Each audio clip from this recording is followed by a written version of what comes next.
5 here, checking to make sure things are working well. Hopefully things are going live here. Yeah, that's sort of pseudo okay.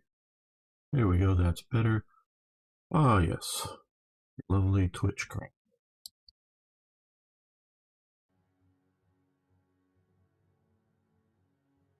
Yes, I'm starting late. I'm starting late today, of course, yes. By about 2.5 hours late.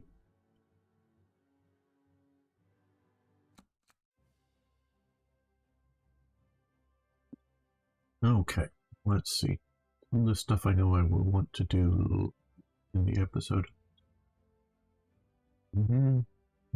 Okay. Ah, we have an infantry division ready to go. Okay.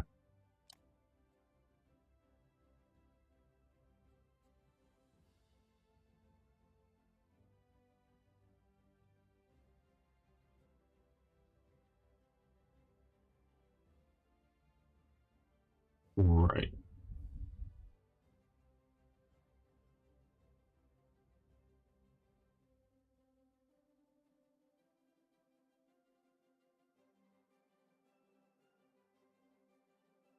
Okay.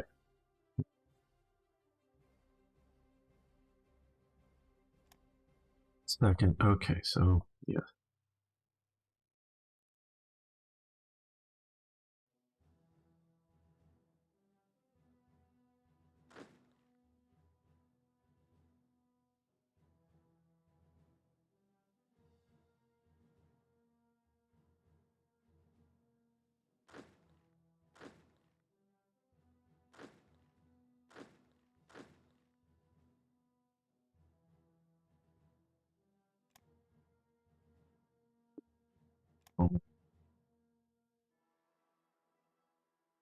Supplies must flow.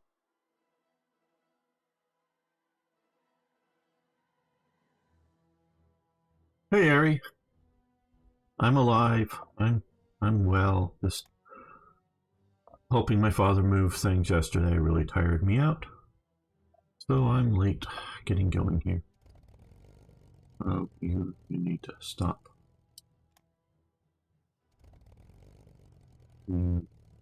Stop as well. And you can stop. Come on. You're doing okay. They send you up soon. You guys are doing okay. You can stop. Hey, Lum. Yep. Late. Late.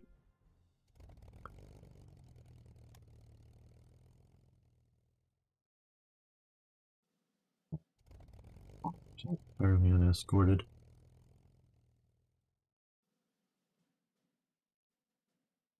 And thank you, Arno, for being here. Okay, we have your... Okay, you guys are in decent shape. We'll put you up as fighter coverage in the area.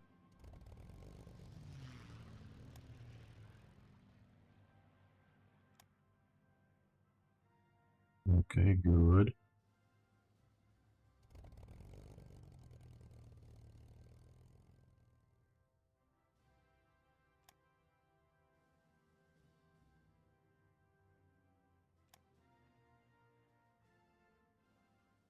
Get them fighters up.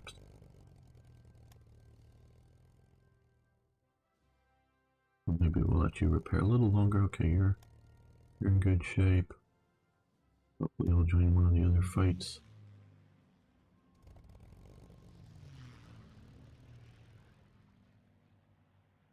We'll get you guys up as well.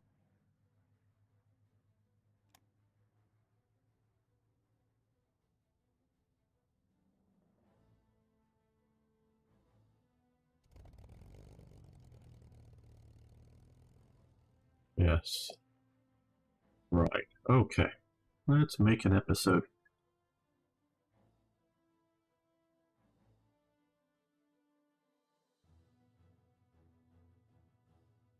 Well, Welcome back, fellow armchair generals. This is Gamer 1745 here with a rough voice. I hope I'm reasonably understandable, and we're going to see if we can hold this line. Can we hold the commie hordes back? Can we do it? That's the big thing, the big question here. They are pressing on us hard in places, and so we're going to see what we can do. Right, now, we're down to 94 manpower. I'm going to cheat here a bit, but I really want your feedback on this. What is it? Manpower, see if I remember this. 100? Let's see if that does what I think it's going to do. Yep. Okay, now we're at 194. Now I just cheated. And the reason I did this is not because I want an easier time. We have been seeing here, well, I'm looking sort of for an example. Well, we can see, well, some of these here. When we have units like this, and we've had so many shattered divisions that, like here, these guys, once they get to, you know, I don't know, a third strength, half strength for sure, they should stop fighting. Okay, no one will keep having, you know, combat effectiveness for even the, you know, get to 50% casualties. Now, realistically, it's per battle. So, you know, a division, you know, here's another one. You know, I mean, they went to basically 100% casualties. Now, this I do believe comes off the Italian manpower, but I'm not absolutely sure. If somebody's sure, you know, units that are, you know, this is part of the German army, but it's an expeditionary force from Italy. I think it comes off of Italian manpower. But if somebody knows for sure, if I'm wrong, you can post not just guessing or thinking, but somehow knows for sure. Either, you know, paradox, confirmation, or some testing you've done. Now, this is a unit that, I don't know.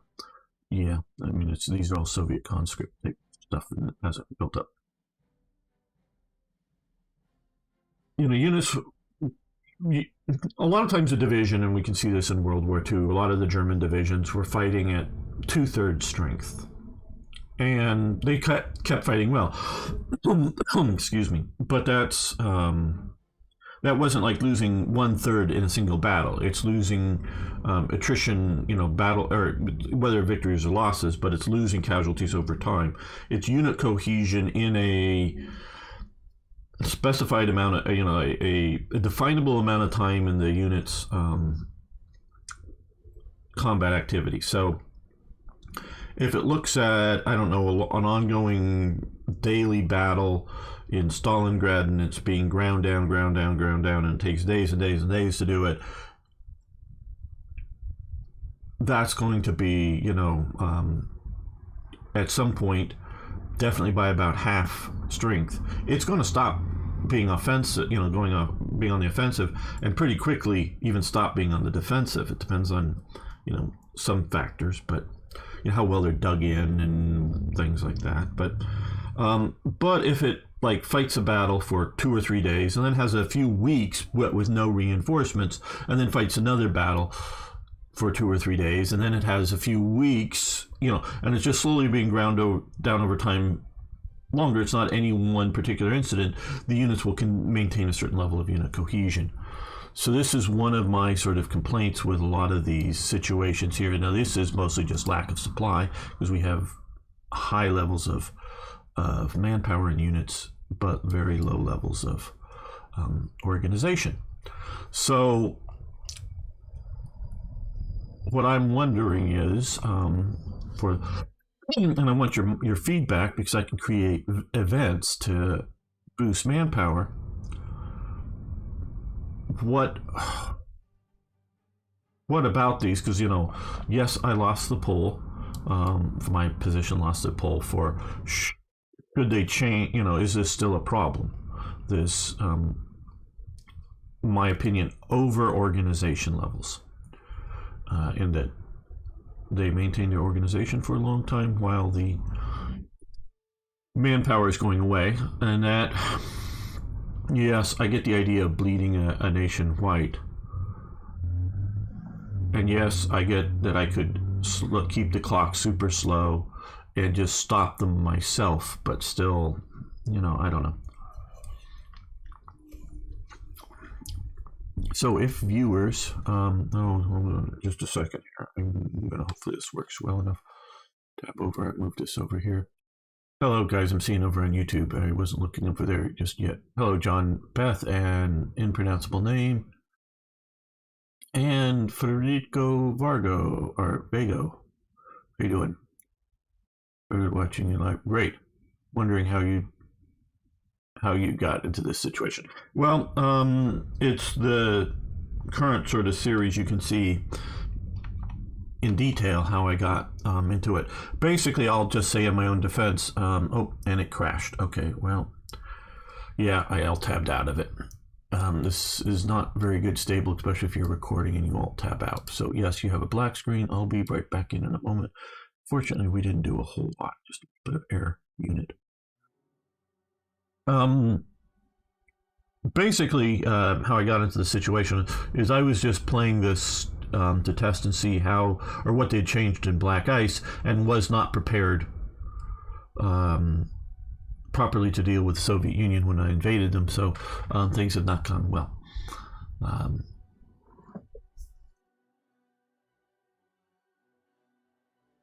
Very quickly, it's the entire one and up to Poland and this one. Okay, well, you'll see things go well until the Soviet Union in this particular series.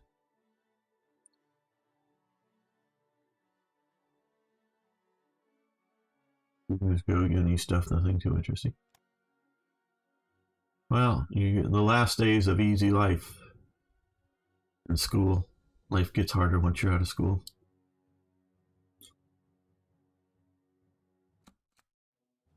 Right. Because we're also way down here. We've secured the Mediterranean. The Italians are doing okay-ish with the battling the British down here. Not entirely. I started the invasion of the Soviet Union in 42 instead of 41. So this is the first major season of invasion, and I secured the Mediterranean in 41. Is what I've done. But yeah, other than that, going Mediterranean first is sort of historical.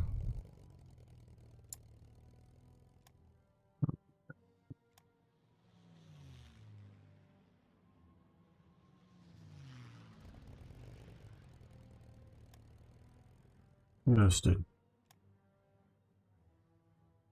So fun, people. Fun, fun, fun.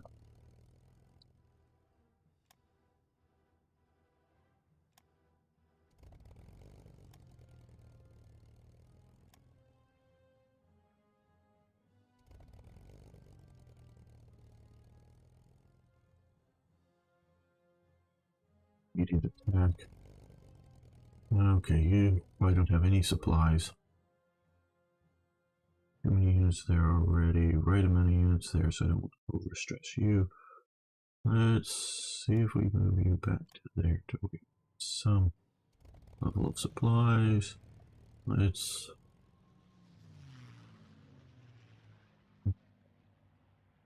put the unit there. Oh boy. Okay, well, maybe that's too far back, but we'll move you there anyways. Better to be supplied than not. Yeah, and if you're historical, as in Germany attacking unprepared, yes, that would be correct.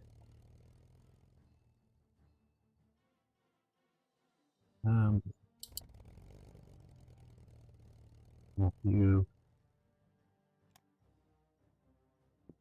When did you collapse on me?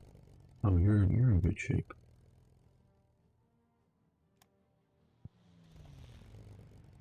Now here we're going to stop. before you get completely gutted.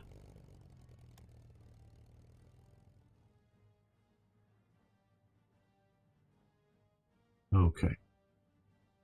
Now, yes, we're going to come back here, hit the tilde, MANBOWER.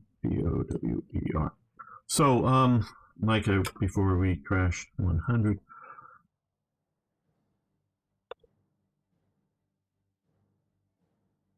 I don't, because, you know, I can create, I'm just worried about, okay, again, if you watched one of the episodes on the series that's where we were looking at Third Reich events added here, and I talked about what interests me, why I mod and do things as I do, is to try to make things sort of historical. That is my very strong goal in all of this, is a sort of a historical look at what, you know, World War II and way things were, as for modding. And so if we run into a situation like this that is super easy to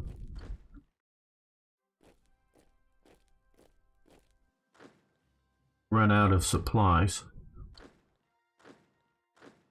then there's something wrong.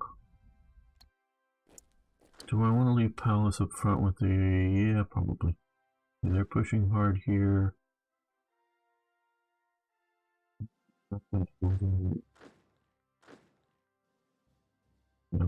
What I'm doing is trying to relieve some of the potential supply problems here at the front.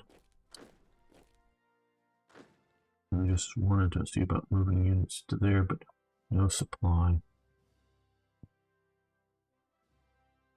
Hello, Eric. And how are you doing today?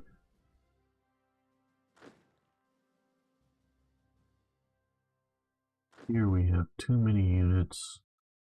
Not enough. Let's send you back to there on train so that you get there. Hopefully if I get some of these guys back here, we'll get some levels of supply. The frontline units. We'll leave the tanks because they're somewhat organized. You're not doing well enough.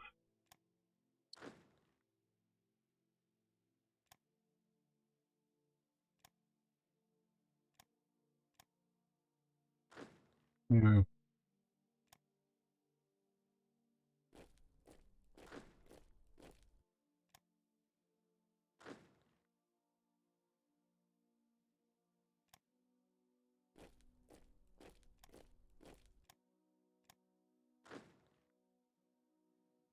Looks like they're going to be attacked by a few units, so I don't want to completely. Now, where these guys are up front, because I'm trying to hold along this riverbank as much as I can. So I'm going to let that be a little stronger. Here they're holding pretty well. Move the back, that back.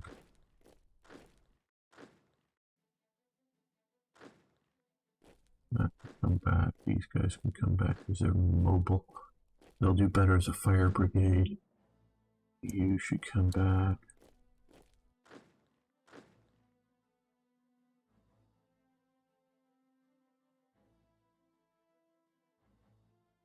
Will the infrastructure worth it? Okay.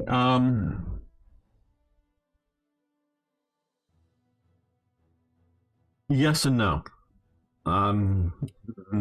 Great answer, I'm sure. Helpful answer. Okay, the longer answer we can look at here. And currently I am building infrastructure.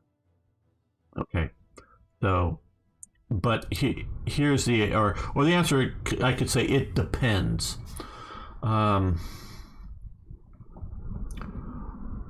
You can watch some of my older series I do build some infrastructure, I believe, in some of those, as Germany, attacking the Soviet Union. But I often can keep pushing the enemy hard enough, fast enough, that I'm actually capturing a fair amount of supplies.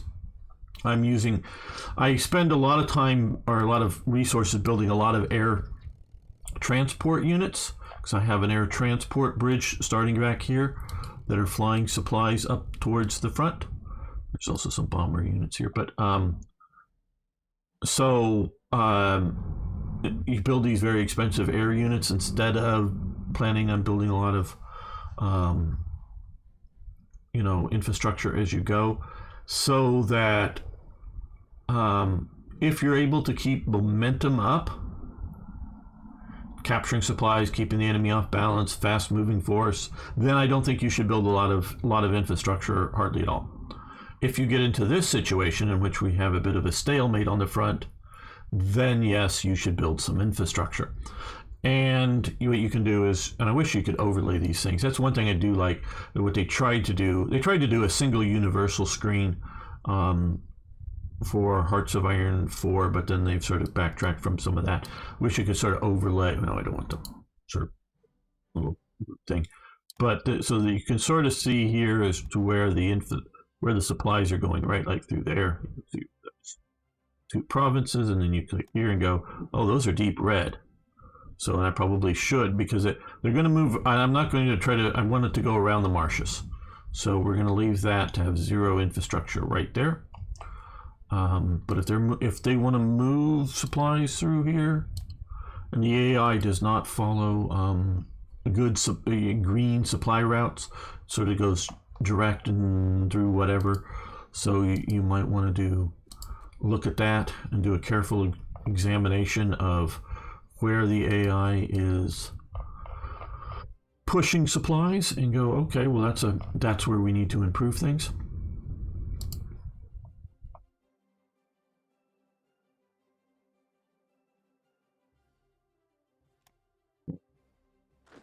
I guess that's a it depends attitude here. Okay, well, the Hermann Goering Brigade is doing well. Let's see if I can find a Army Corps to attach that to. Good. So we will move this HQ back because it's not really a combat unit, so it doesn't need to be in the front lines. We'll move you back here. And we'll move you back here, hopefully to get some supplies. Okay, we have some organization here. Okay, we don't really need a... Well, maybe we do, but let's move you back here a bit. The Fascist Militia Brigade. Yeah, you're bad shit. Well, we'll just move you to here. Let's move this Panzer Division up to here because it looks like we're getting out a bit. Okay, yeah, it's a pretty decent frontline unit for having a good commander involved. Move you to the rear. Move you down to there. Overstacking, like especially like this, I'm playing awfully fast and is a bit of an issue. You probably shouldn't do so much of it.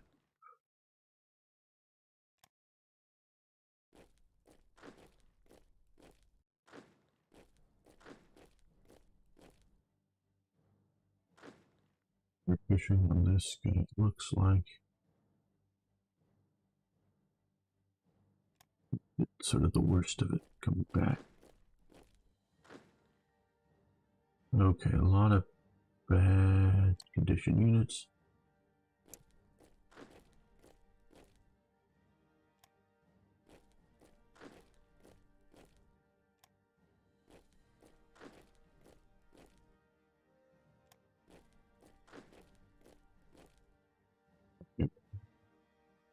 No, I have not been paying attention. Oh, we want to put you up to... Let me just save this in case I crash out again.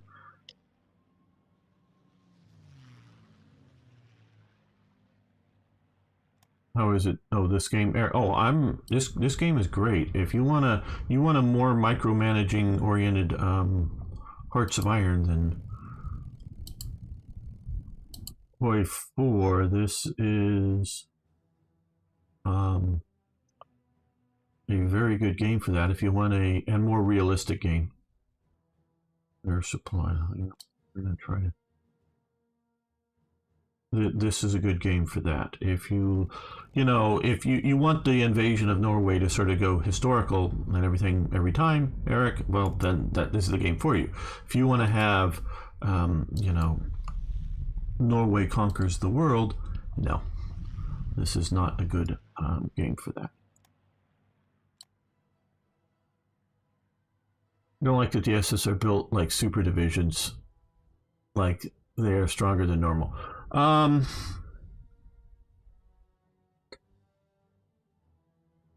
think I know what you're talking about because they vary from division to division. They're the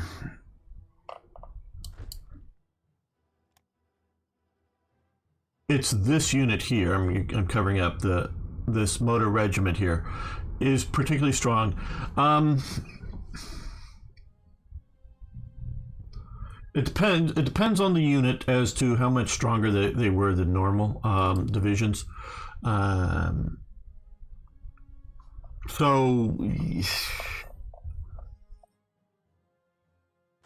some cases you're absolutely correct, or you may be correct on most cases, but some cases you're more correct than others, I would say, but it's not the worst thing. Oh man, we just need supplies here badly.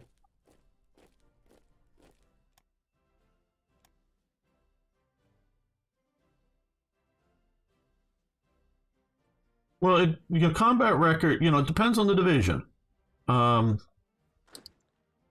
that's a little off group. Okay. Let's see what we can find. Like Poletsai. What the problem with this right now is they're trying to make this a little too historical for some of the stuff here. These regiments are too strong in that they did have the 3 regiments, but it should probably be all 3 in one here, in one regiment instead of 2. And that's not a particularly super division otherwise. So Leibstandart, that was a very good division as far as I can tell. Now you get cavalry division, not particularly good, but not the worst either. Let's move you back to there. So, and it varies. It varies.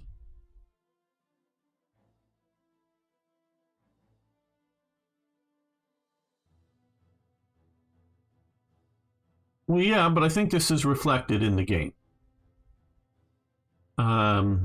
Not all the SS units are the same. Well, okay, what are we doing down here? They're retreating to there, they're retreating to here, they're coming to here, they're collapsing down to here, they're coming to there, they're withdrawing to here, they're moving to there to hold that. Okay, we're going to see what we can save down here. A lot of difficulties. Is the Soviet offensive going to be one that let's intercept, make sure you're intercepting everything out here that's flying. All right. And so, yeah, okay. Well, let's also take a look at, we have a few decisions we can make. Okay, Totenkopf, to Panzer Grenadier Division. Where's Totenkopf? I want to see if I'm pulling something out of the front lines that is in good shape, ready to fight, and holding every, because if this is showing up here, like to Totenkopf, it means it's not in actual combat at the moment, but it very well may be along the front lines or in some place important.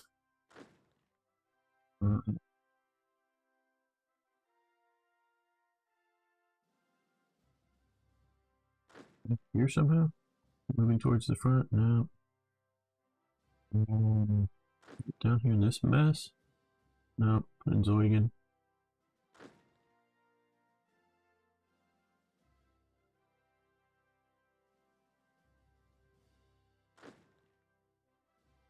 Save this after all this messing around and... No, I'm not seeing Totenkopf. Oh, here it is. Okay, where are you? Where are you, Totenkopf? You're up here on the front. Okay. Well, you're in an area which you have a lot of good condition units, so we don't need it here right now. So I guess this is okay. We're going to do this is Panzer HQ. We could use that. I may actually have some heavy tanks in it. Okay. Upgrade. The unit from the front. Now, part of the reason. Oh, and we can also immediately upgrade it. We waited a while to a Panzer division. Just a Panzer Grenadier division, so we might as well do that. Part of the reason some of the like Totenkopf did fairly well in the war is they got a priority eventually, not in the earliest days, but a priority eventually on. Okay, well, I'm not going to upgrade Nord right now because it's sort of holding the line in Finland.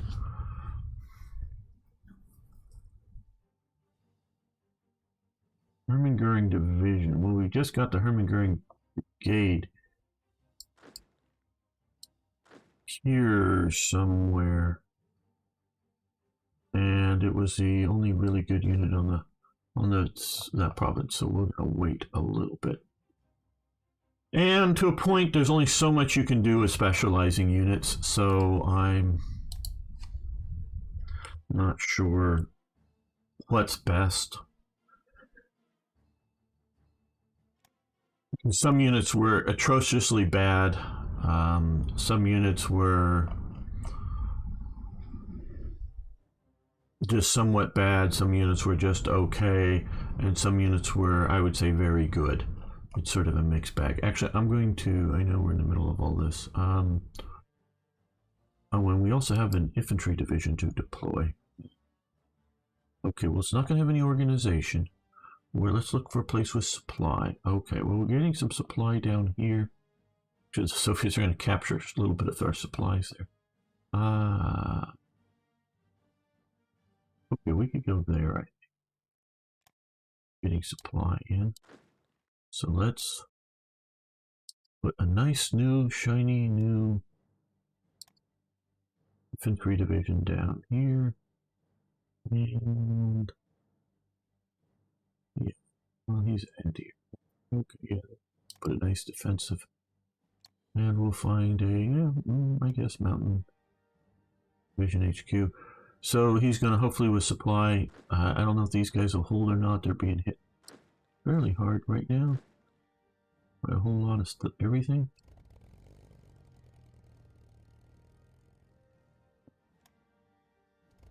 Let's put you to attack there.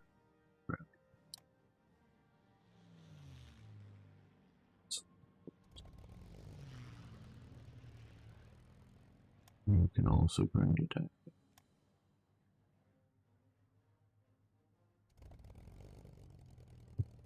Which air intercept this area.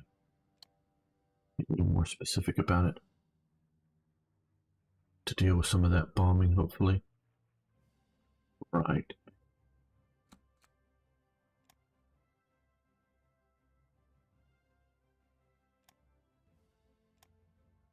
We're going to save this again.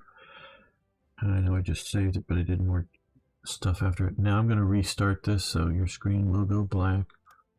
Those watching now or later, but we'll be back very quickly. Well, you know, I'm still here, but the game will be back very quickly.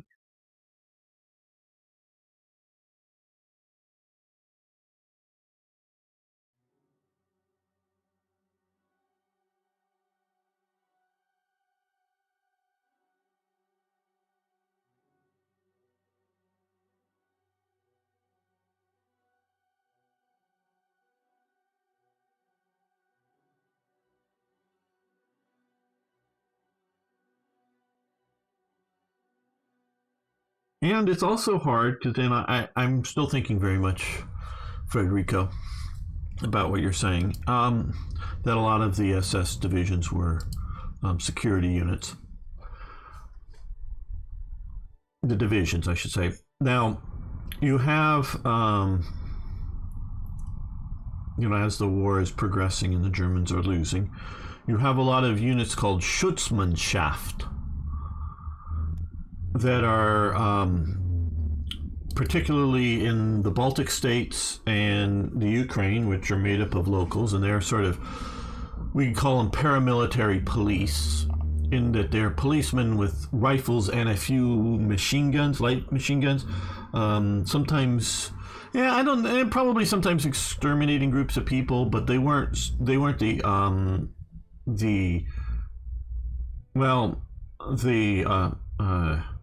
Ordnungspolizei, I'm sure I'm butchering it, the order police, which were basically German police given military style uniforms, so they still had a police insignia. They were not in the army, but they too had rifles, helmets,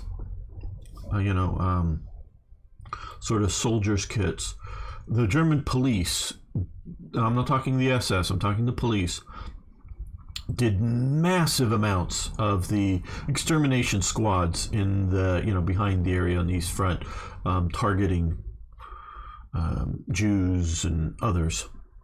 And then you had the, I'm far from an expert on there's the German field police, which are the military. Any reason not to deploy the MPs? Yeah, it's just supplies, and when we play a little bit, you'll see a lot of these units here. We just don't have enough revolt risk that I felt need to deploy them, and since I can just quickly drop them in the east or the west, wherever, I just haven't done so. So they're just sitting there, and they're just just two military police regiments, so they're no combat value. They're just suppression. So So there's the German, historically there's the German field police, which were military police, but these are the Ordnungspolizei. You see some of that with, I think it's GGA mod, they add it there. But then within the SS, and things change over the time, but there's both the Sonderkommando and the Einsatzkommando. Einsatzkommando. And those are the sort of execution squads, rounding up people squads to send them on trains to go get gassed or whatever. Sometimes worked to death before.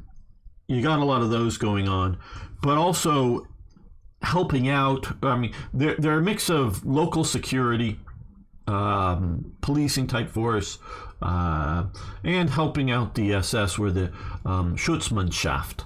And those were specifically units primarily commanded but entirely made up of like Baltic states and Ukrainians and other sort of thought to be reasonably reliable Eastern Front peoples, or Western Soviet peoples, or whatever you want to call them, that were formed fairly quickly after German occupation there, were around, and as mad power needs, as their homelands are becoming more and more on the front line, and as you're retreating, they're being basically drafted into Waffen-SS units that were, the Baltic states Waffen-SS divisions, or the Ukrainian Waffen-SS units. So that they may have been serving already for a year or whatever in the Schutzmannschaft. Well, how good or bad would these units be in the game that you as the player are currently playing, right?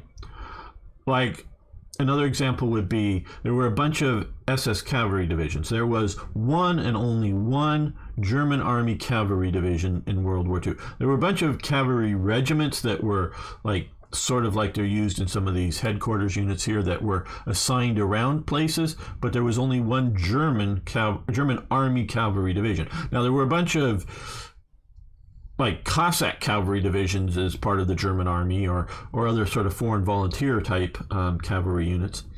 But the Waffen SS, I think it was 3 or 4 cavalry divisions. Now, some of them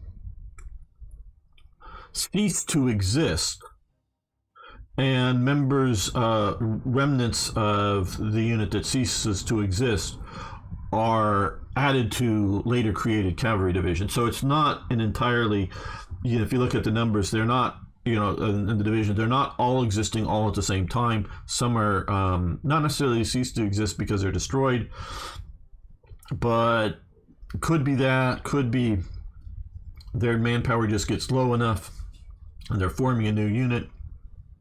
So let's just put the men into the new unit. So it sort of flows. And so as a modder, how to handle this becomes an interesting interesting question. So because if you're doing well and you're conquering lots of the East Front, you're capturing lots of former Soviet prisoners, as well as taking territories that include Soviet peoples. I'm calling them Soviet because they may or may not be Russians.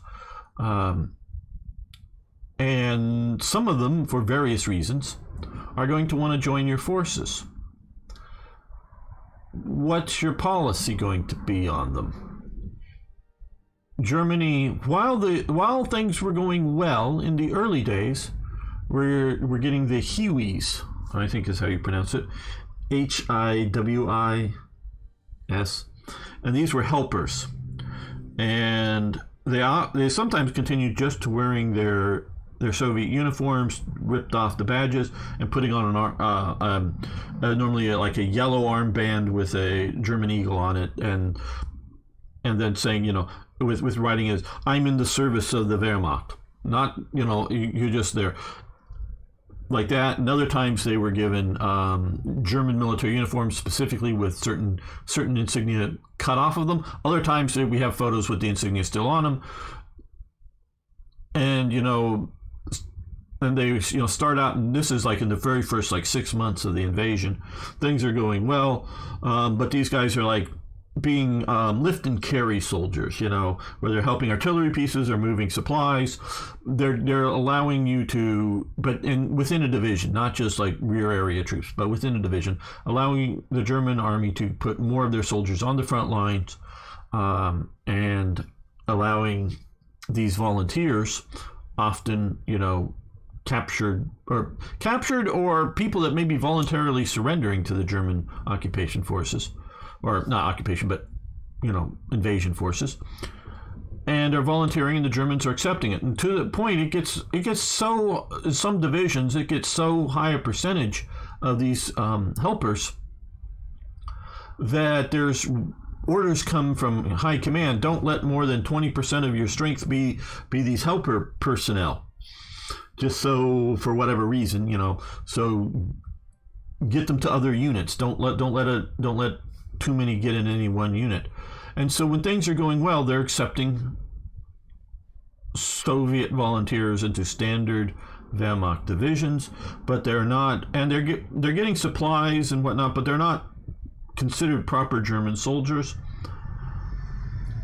And eventually, as time goes on, these exact same personnel are eventually handed guns and are forming, because they speak very little German. They're not in a combat sense, to my understanding. Again, I'm sure it varies from division to division, army group to army group, whatever.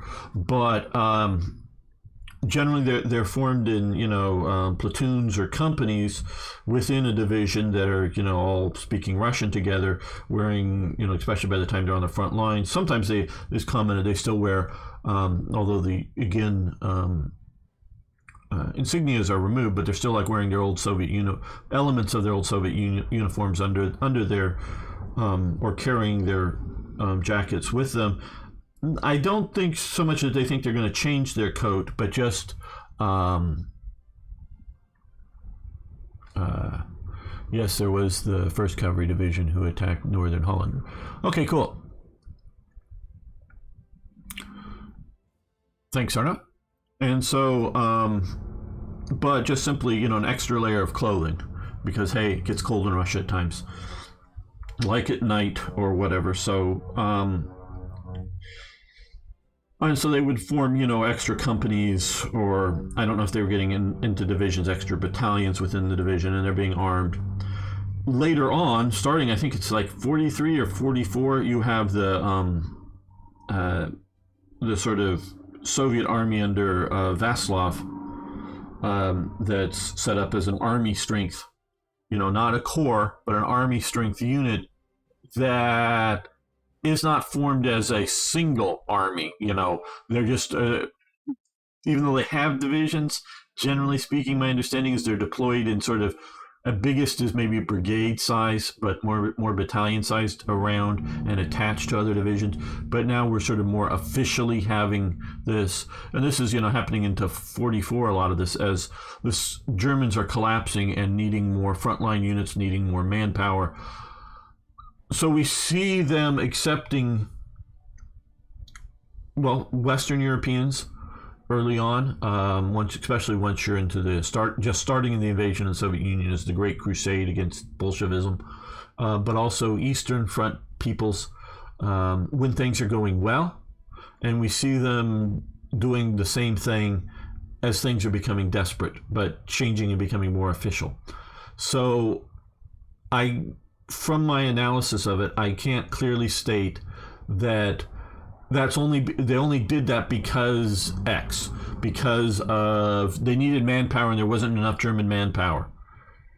Because obviously any division, wouldn't you want an extra battalion or company of soldiers to move supplies around, dig trenches, build field fortifications, or be a rear area to your division, not just like way in the back, but just up near the front, but just secure your immediate supply lines or whatever, just an extra company, an extra battalion. So yes, more manpower as things are going well, but not in any definable idea as desperately needing more manpower.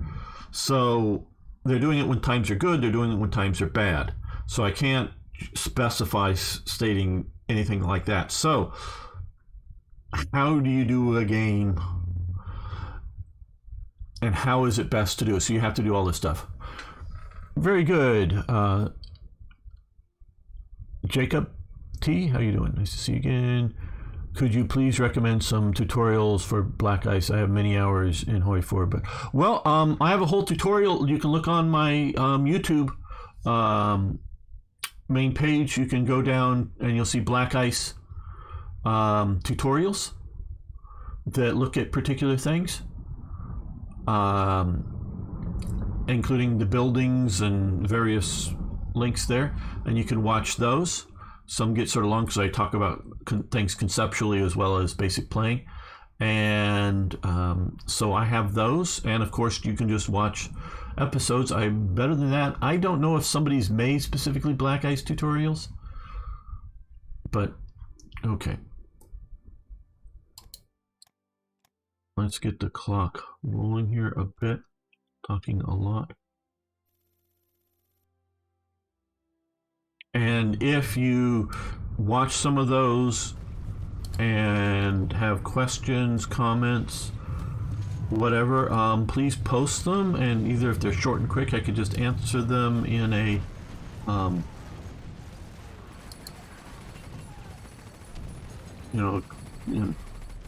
quick little answer in the comments, or I can make another tutorial covering them. Okay, you're there, you're getting some organization. Okay, well, you're being hit hard. I want you to retreat there because I want you to keep going even though you're going to stand on their own. Okay. I think your materials are going to be more than it.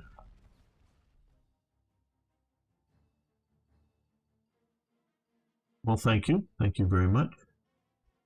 Yes, you can have as much metal as you want. We want to get to this province, secure in the mountains. These guys are being hit hard, but it's just two heavy tank brigades. But 2 tank brigades. Maybe I should retreat. But you just got light armor battalion, and you got mixed. Not that good at piercing. Not the worst.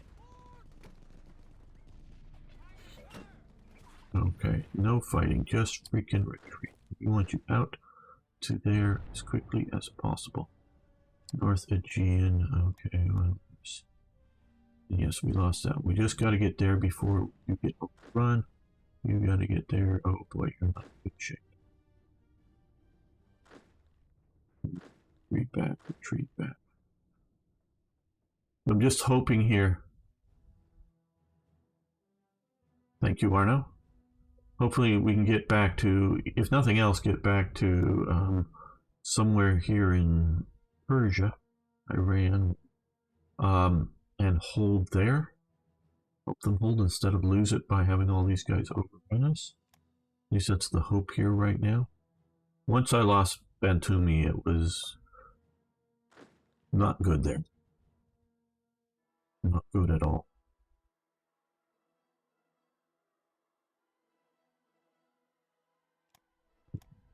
Good thing I didn't move Nord out. That may be able to be there.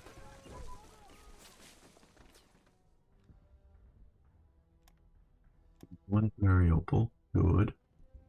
21st Panzer Division is under attack here. Okay, we're in good shape now.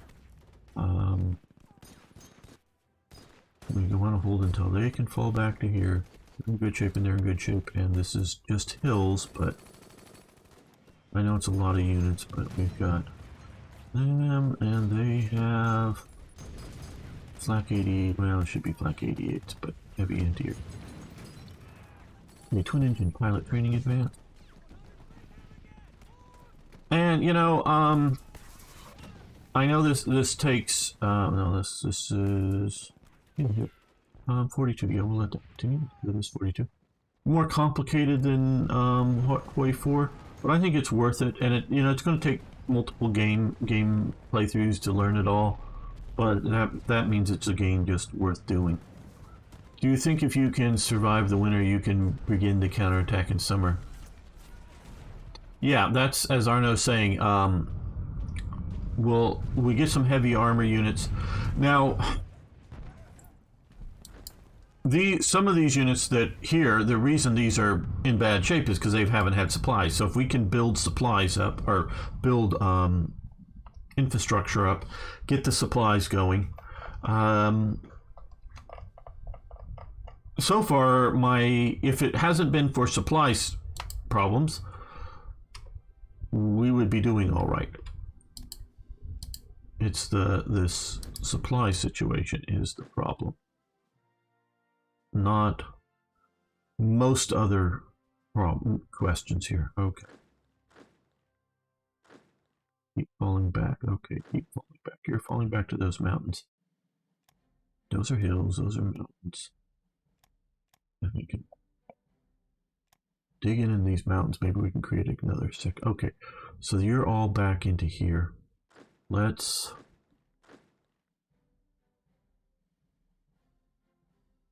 pull back through the mountains. Hopefully I won't be able to turn my flank here too badly. Once we get here, maybe I can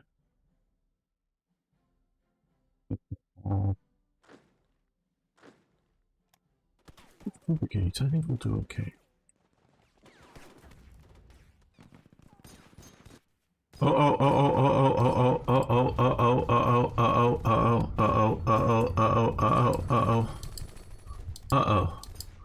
Okay, the United Kingdom is storming our beach in Haarlem, and that would be, I believe, not Haarlem, New York, but here in the Netherlands. Okay, so because I out of arrogance, maybe okay, let's do I have any proper divisions here? We got some remnant BS because of other stuff, some militia police. Okay,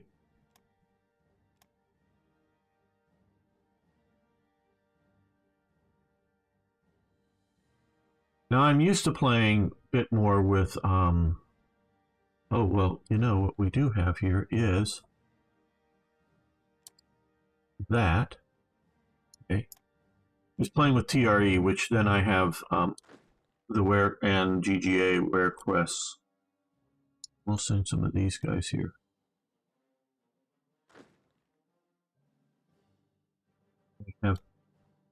Okay, well, it'll take a while for them to get over there. I don't know why you did. Oh, you're probably still somehow, there's a remnant element up here. That's what this was. You bastard.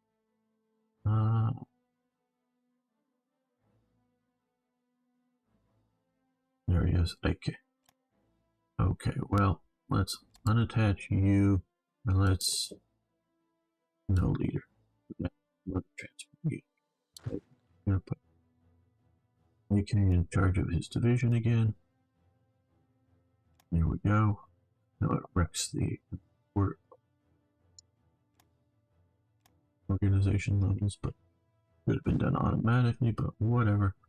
Okay, yeah, they're just not cleaning up the motor transport. Well, what kind of transport you have? Okay, you got a lot of free trucks there. What's Arno going on about, I'm sure, right now? Wait, I think it just remnant supplies down there.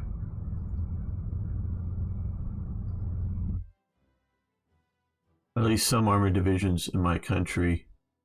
Totenkopf is going to commit massacres. Oh, probably. Maybe just massacres of...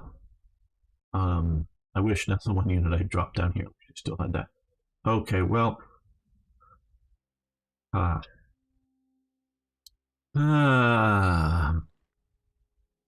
had 6 armored divisions in the area. Well, at least in...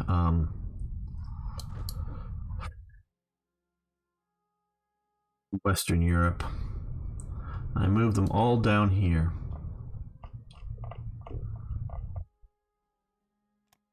Now we gotta get them up to there. Or something up to there.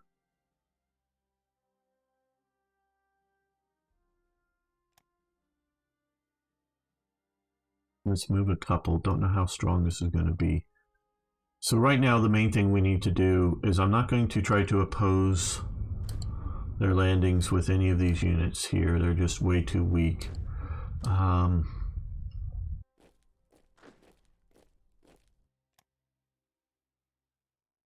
Just put them in the command organization. Okay, there we go. Way back to there. Okay, well that's helpful.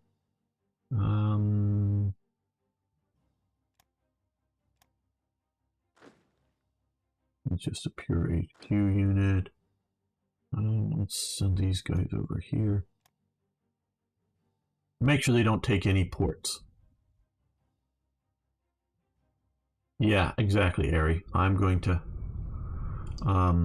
since they're coming into Harlem, but they also said one other area here. I forget what it was. Here, maybe.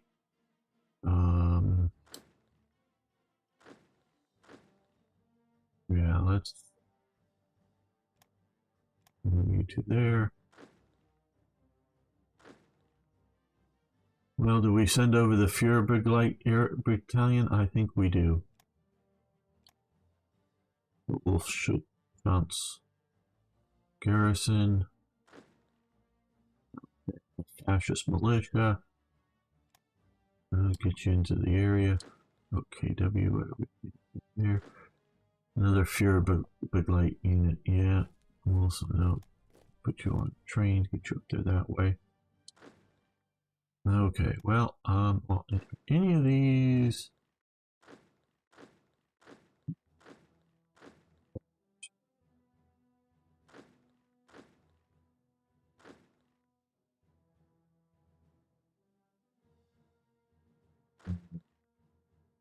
Any of these, any troop battalions? No.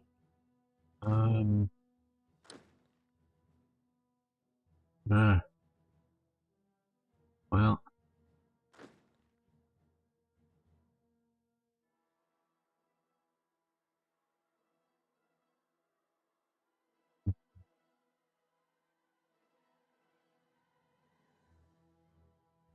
Now the next question is okay, well, on the 25th, so in a few days, we're going to get a panzer division. And on the 30th, we're going to get an infantry division. So I think that will have to be some of the units that deal with them there. So I think let me save this now. Here, LP. I think this is going to have to be the ending of this episode. The invasion of Haarlem is going to be the start of the next episode. I want to thank you all who made it this far, and Timothy. I want to thank Timothy as well as Sir Toyjet for current support over on Patreon. I really do appreciate it, guys. It's very important to me that you guys support me that much. But everybody else, hit that like button. If you're new here, hit the subscribe button. Follow me on Twitch to catch me live. See you next time for more Hearts of Iron. Okay. Yes, we will. Timothy's here. Great. Great. Good to hear. Thanks so much for the support there. I really do appreciate it. Okay, we're going to continue another episode here. Welcome back, fellow armchair generals. This is Gamer 1745 here with my continuing playthrough of Hearts of Iron 3's Black Ice 10.4142. I forget which version we're currently playing that I'm looking at. We are being invaded by the British here in Haarlem. This is Haarlem in the Nether. Okay. Fun fact. I know a lot of people around the English-speaking world know Haarlem, and they think of it as a neighborhood in New York that is, I think still is, but I don't think it's as heavily, but is primarily inhabited by Black Americans. Well, New York, I believe, original name was New Amsterdam. I know it was called New Amsterdam for a while, until the British and the I believe the overall naval I don't know if he was. I don't know that he was the naval commander on the scene, but one of the naval, high-ranking naval commanders or established in that, and I'm being very careful with my language, was the Duke of York, which is the younger brother to the king, and this was, I believe, during the reign of King Charles II, and his brother was James, who later becomes King James II. Comes and defeats and captures New Amsterdam from the Dutch and bring it into the British colony, and of course it's named after Haarlem here in the Netherlands. Just a sort of fun fact is why I'm used to seeing Haarlem and thinking New York, but yes, I know it comes from the Netherlands, and that's sort of why it's called sort of York or New York, because there is York here in Britain, and Duke of York was involved, and so that's why the name changes and comes back and forth each way. So we are being invaded, and so this is the big thing is why and we're going and we're watching and seeing how my ill-prepared Soviet invasion and going forward. I don't think the Soviet Union is going to defeat me by pushing into Berlin and conquering. I don't think that that's going to be the case.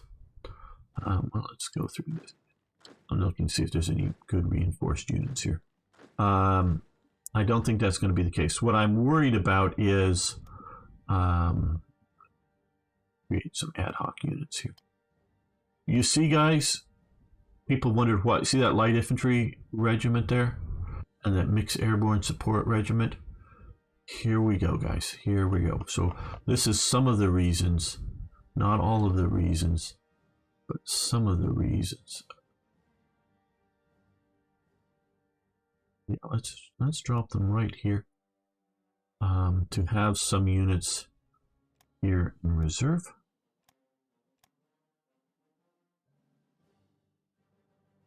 We're going to create a division here. out of thin air. Okay, no, I just want.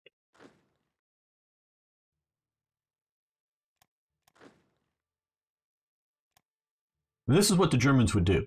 Okay, this is actually what I'm doing is quite realistic, and they often call them Kampfgruppe.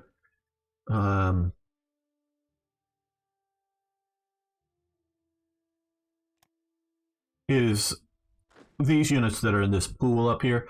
Think of them as units. Obviously, they're not specified on the map, but they would be somewhere, and training up, getting organized, getting ready. The HQ guys would be figuring out what to do and how to do things, and getting all that ready. And oops, there's an invasion. Then we can leave Hubei, a panzer commander, in charge of it. So they have zero organization, and so they would find these other units that are sitting around and would form up a Kampfgruppe, a battle group, to fight in a local emergency. Okay, a question. How do I get this map on my Hoi 3? I'm still having the basic map. Okay, well this you need to get Black Ice, because this map is included as part of the Black Ice mod, and we can talk in more detail some other time. I can help you out with some of this stuff, Arno. But yeah, this is a Black Ice map that been created and modified over the years. I like it better than the basic one, or the core. Now, okay, we have units sitting over here. Yep, okay, special purpose armor. So now this would actually be a very good armor unit to go fight there, because it's an amphibious armor unit, and fight in the semi-submerged Netherlands.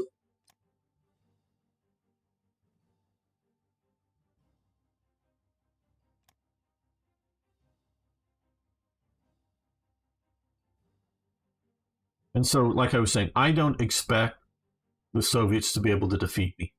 Now, can I defeat the Soviets? Yes, I actually think, and giving this current starting condition, because I'm either arrogant and or human and battling the AI, I think I could eventually defeat the Soviets. The problem I've always thought is, particularly the Americans, can I defeat them if they start invading and rolling up Italy and invading in northern France and whatnot, and just defeat me that way? That is what I have always worried about. Is an invasion or invasions here in the West, and that defeating me. That has been my worry. Okay, okay, so we have these two units here. We're going to start sending them up in this direction.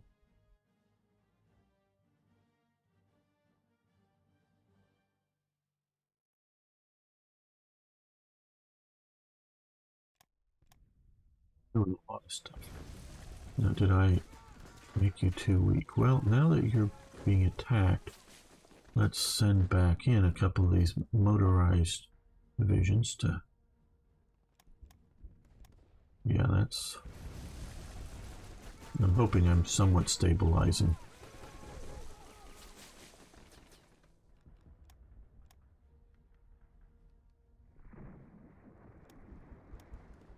And again here, I'm not opposed. If I had a unit here that was, because these units have a level of entrenchment here, we can see 15 days. I guess that's probably the max because they've been sitting here forever.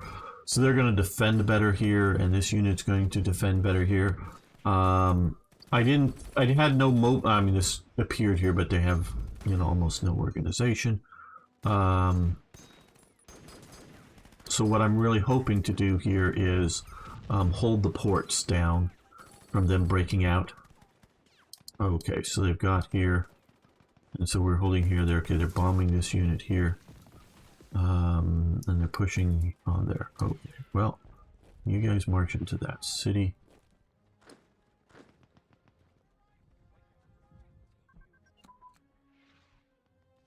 Tactical air support, and close air support events.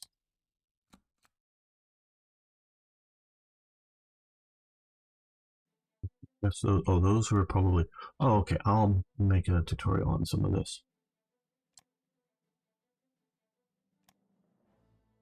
Those two just got completed. Is there anything more on any of these?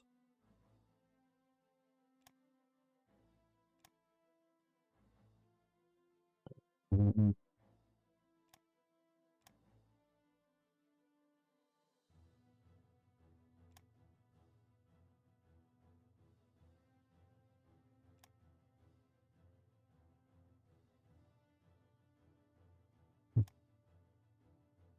43 and earlier specs. Okay, we could do. Yeah, we'll do that. And we have almost another whole. We'll do radar users, I guess. Hello, Trish 007. When do you think they'll make a Hoi 5?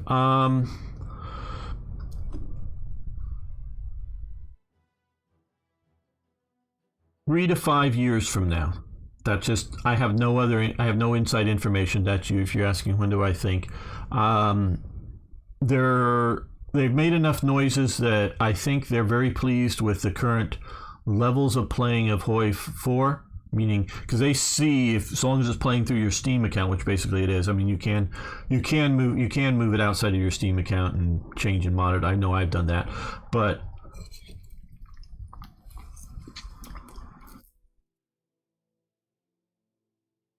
yeah, but so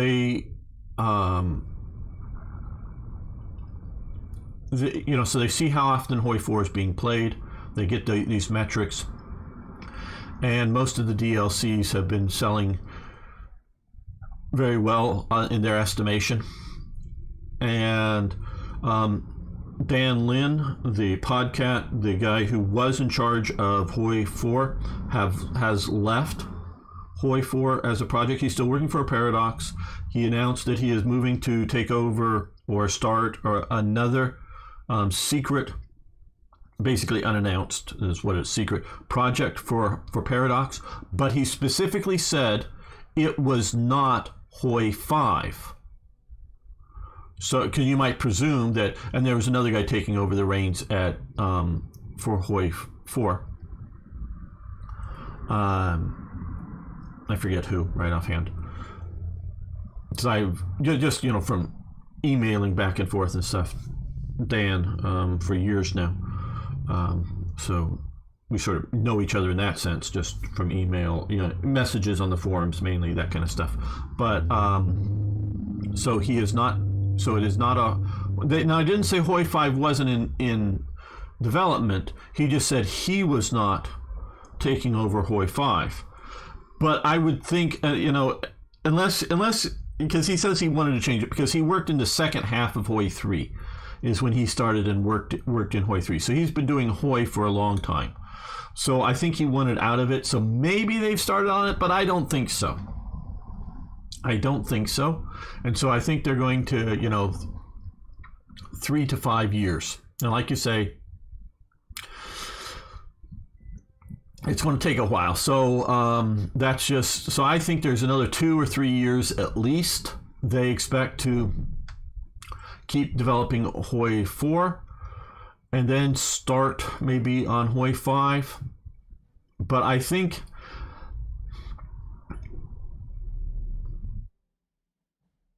this is an interesting topic. We all know the profit motive of companies.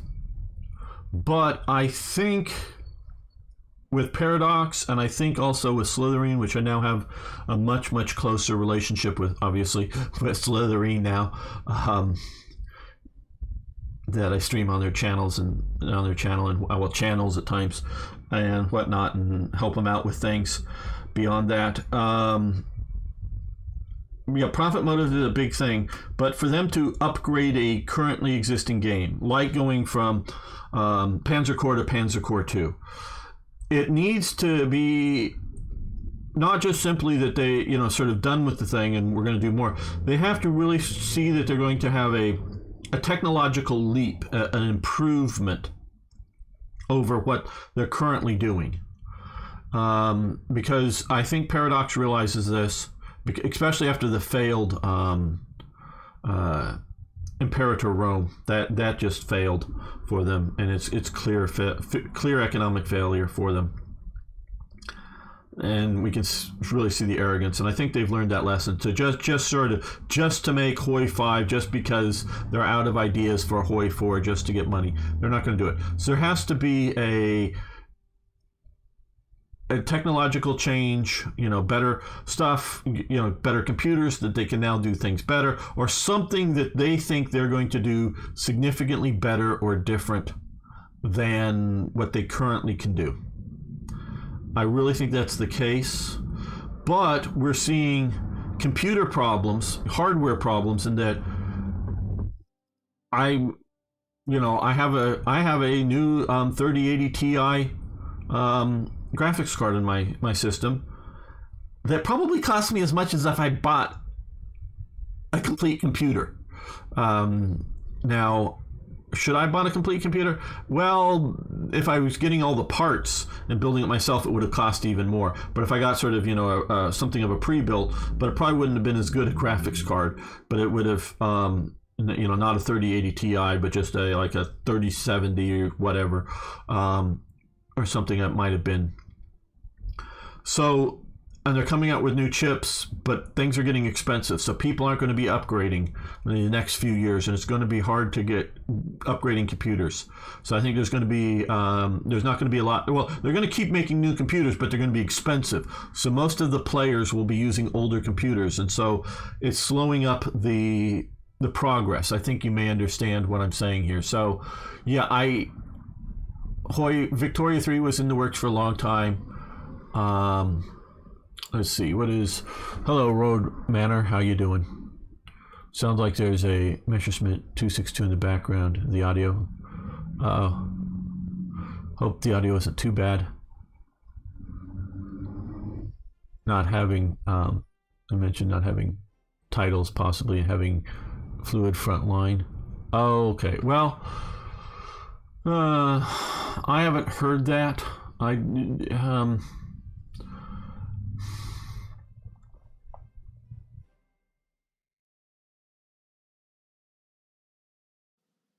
I'm wondering how that conceptually works. Yeah, I don't know if there's something new that they've mentioned, but there needs to be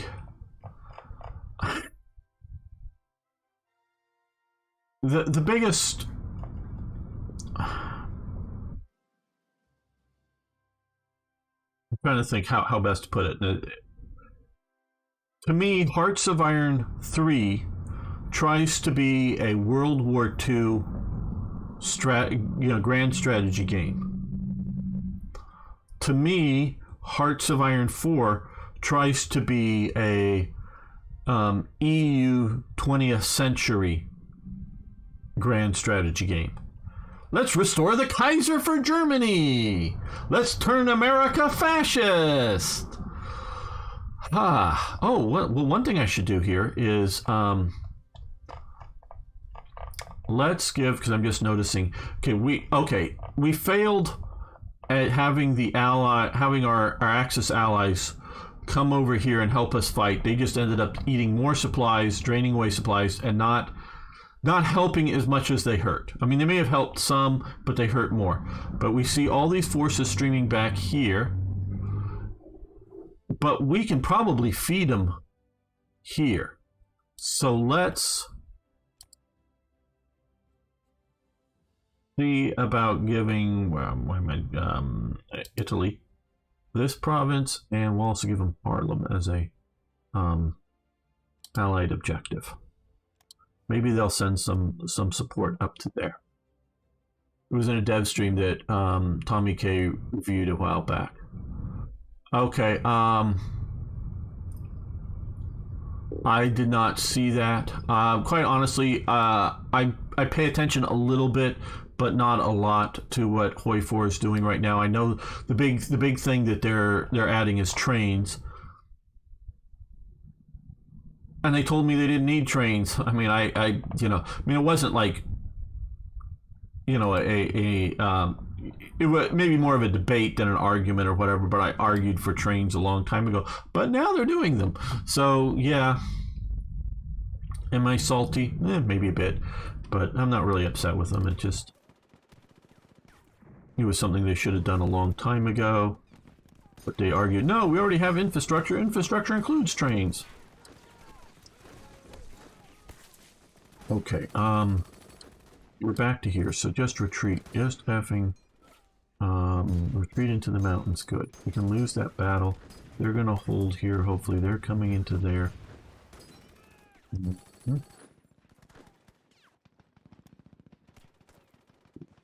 City, hopefully.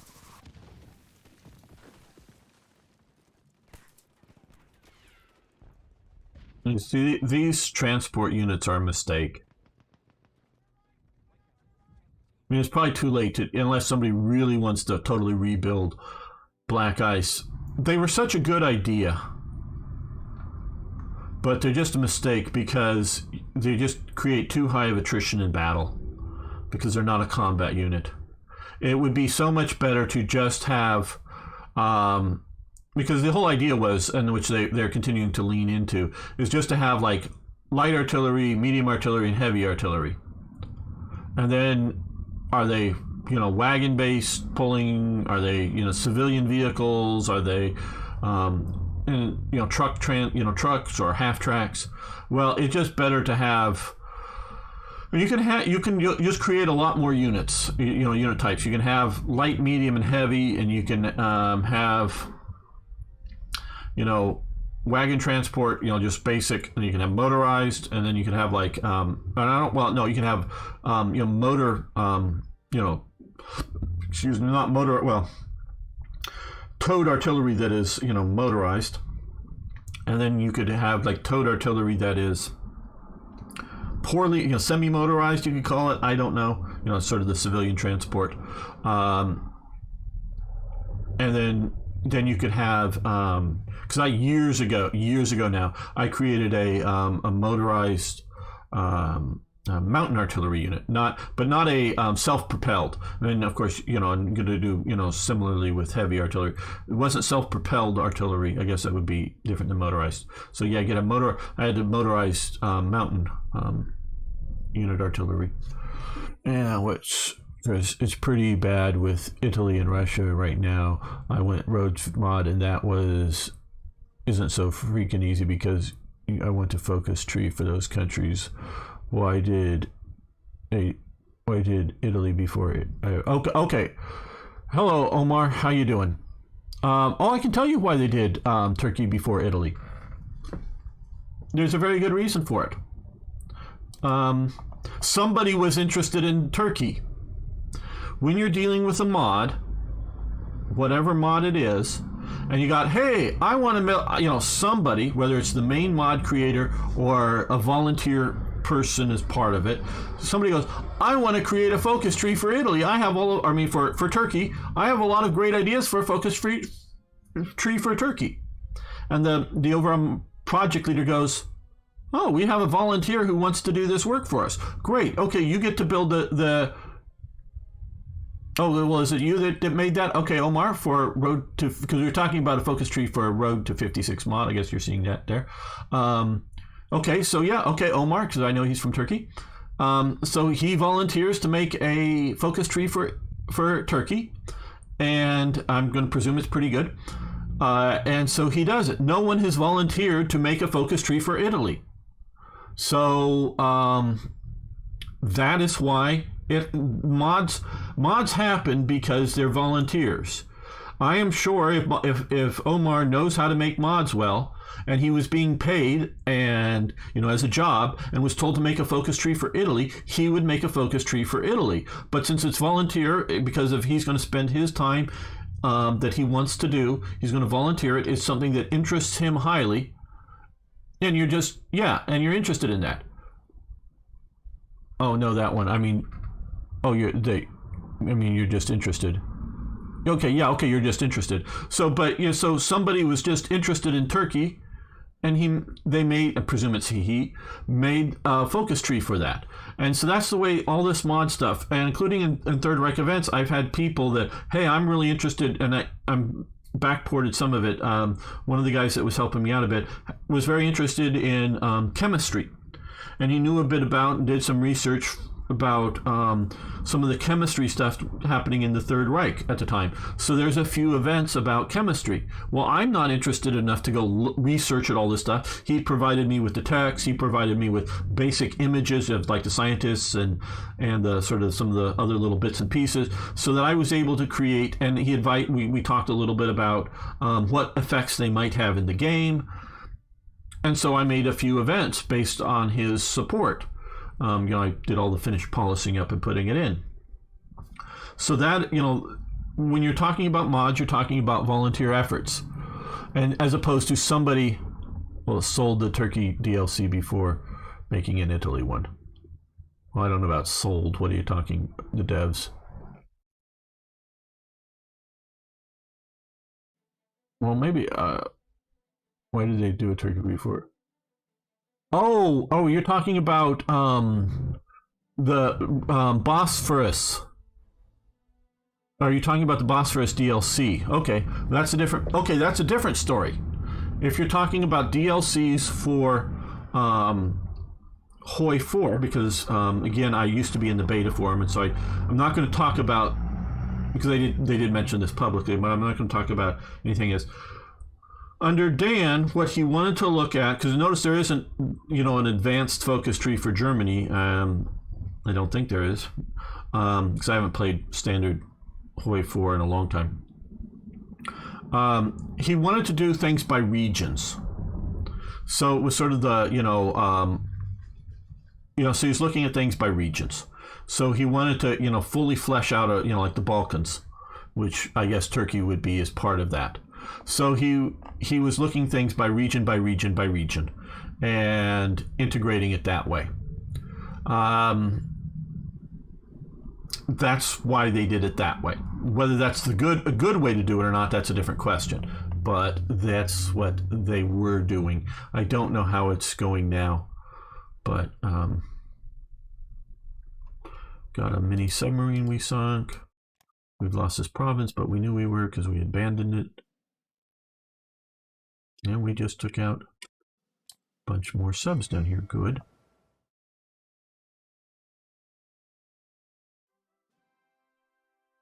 They're doing well there now. These guys are moving here. They're without supply, but they're coming there. These guys are going to maybe hold because those mountain troops are going to be in hills, unfortunately. But okay, well that unit is their little organization. They're messed up pretty bad.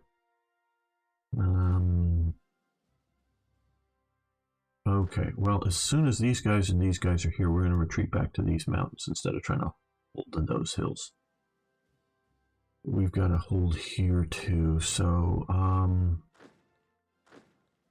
you move to there.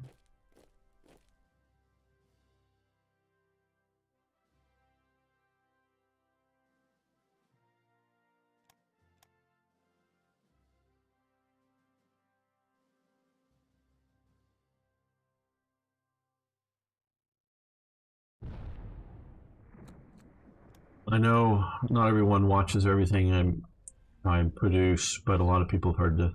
I felt with Hoi 4, they were doing too much fantasy stuff before they got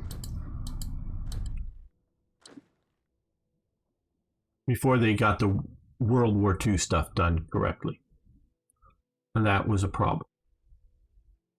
Where they should have got World War II right, and then do fantasy stuff.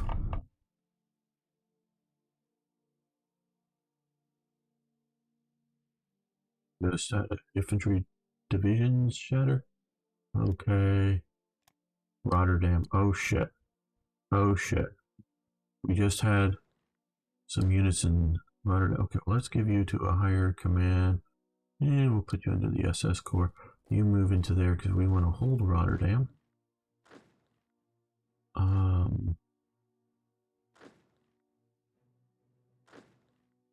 Okay, well, you're going to attack and you're going to attack there.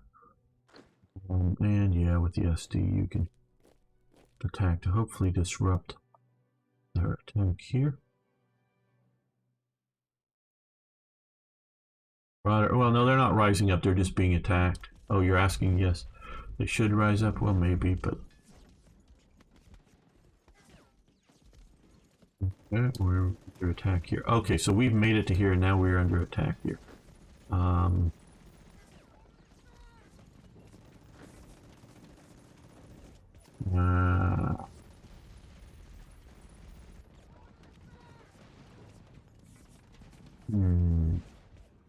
Well, let's... No, because there's nowhere... Oh.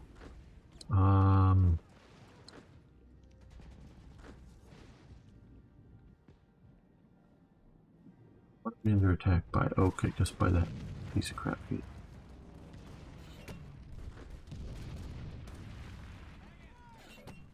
The problem is it's delaying this other attack. I don't know. You're coming into there, good. You're just barely marching in. Okay, you're gonna maybe hold that for a few moments. And see how okay, you're here. You march into there. You're coming into there. Oh goddamn! Oh, Einsatz's group been shattered, and we made it back into there.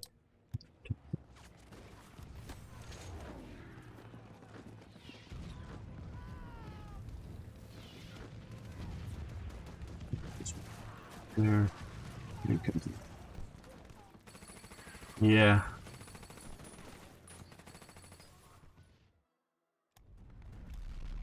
Okay, mud starts to clear. East.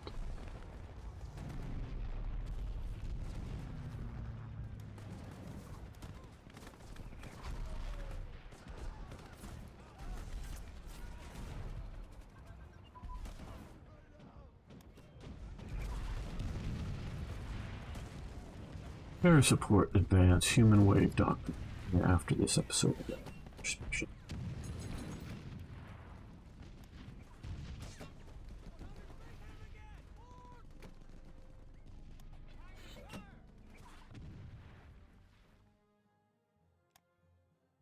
What is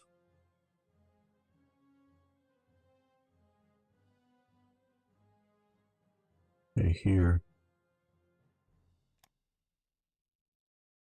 Wave doctrine plus wonders. But where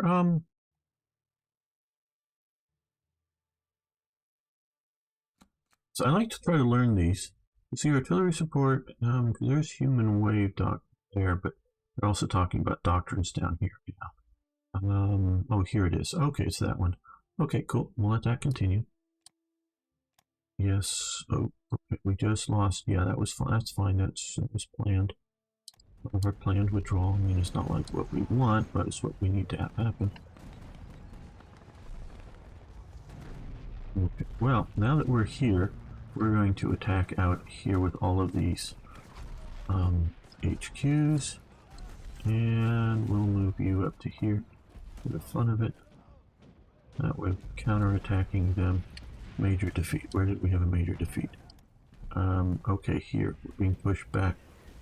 Here. Okay, well, hopefully we're going to be strong enough, we're enough flying. Okay, the units that are particularly bad shape, we'll withdraw them so that they get better organized, hopefully not cause too much of a supply problem.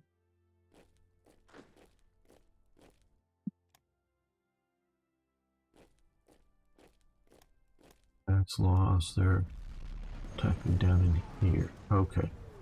Well, these mountains I think we can hold. I think. Oh, Panzer group here. Just damn. Okay, we just lost that. How close are you? You're damn close. Okay. We gotta watch these carefully. As soon as you are... Oh, pause. Wish these things popped up more into the side. That's down in Persia. That's Persia. We have one up here. Okay, what do we have? Yeah. These guys here are going to hopefully hold.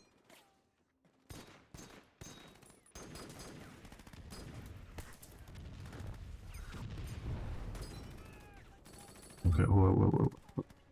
We're just, okay. Oh, damn, the HQ just shattered. Doesn't give me any. Okay, well. These HQs are shattering, but. Ah.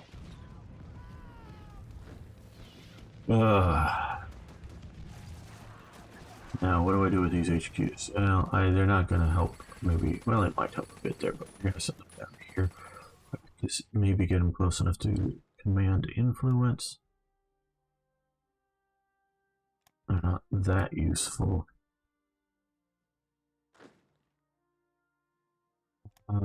You are going to head this way because we are in more panic mode over here.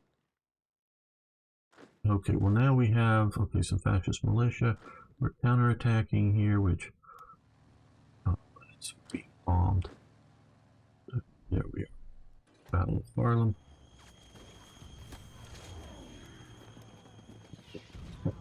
Now, let's get back down to this critical. They're winning, they're barely holding on. Come on. Come on, finish your damn retreat. Marine Sturm Division shattered up over here.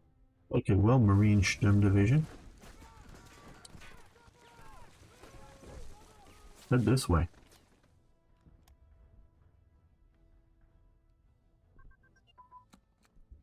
Naval strike tactics. Let's see where we are. Here.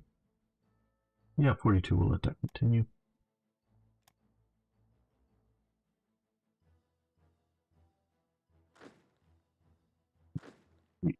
Retreat. When are they supposed to get there? October 26th, so in a few hours they're going to get there.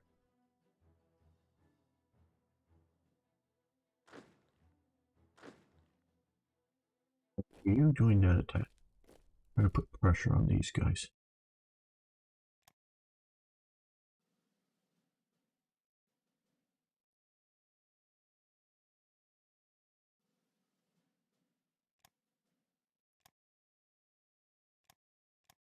There's one here. See, I don't want these guys to die here. I want them to want this damn unit to fall back. 18. A few more hours. There we are. Whoa. Check artillery shattered. Okay, well. Damn! They were supposed to fall back to here, but this unit, oh god, got overrun by there. Well, fall back down into here. They aren't going to hold there. Don't know if we can hold in the city without any damn units.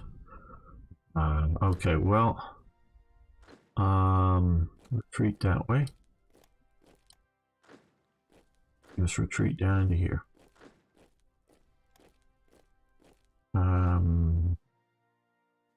Yeah, you fall back this way.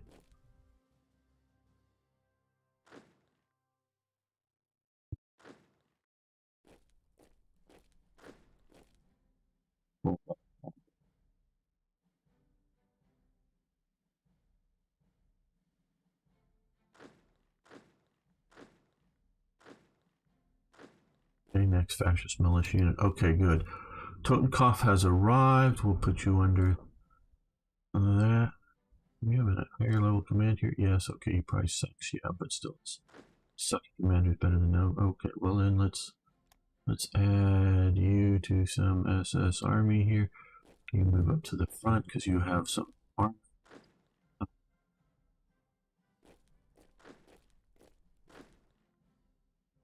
Start marching into there.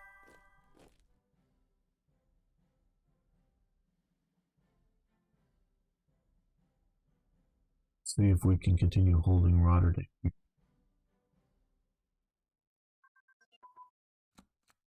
And we lost the province. Yes, that was coming. And what tech did we just? Okay, pre-calculated artillery increased to 5. Okay,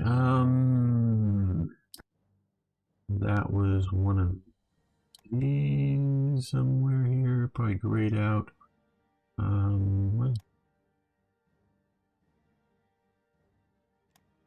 Superior firepower. That would be a likely pre-calculate, here, right there. Okay.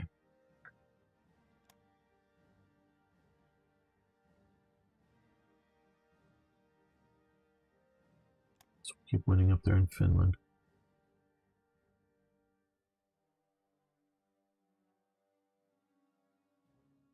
They're using a lot of bombing on us. Yes, keep protected there. And okay, well, these guys aren't going to hold out for very long.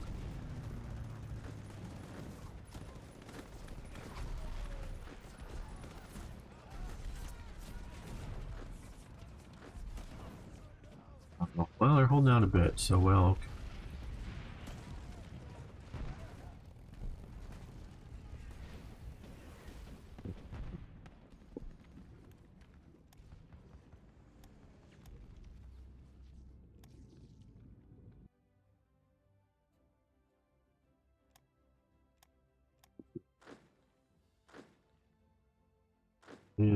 Did Totenkopf make it here? No, not yet. Oh, right there, okay. You can start marching into there. Let's see who we can attach you to there.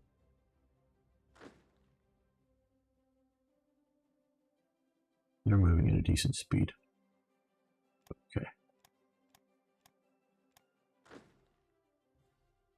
They're about ready to shatter.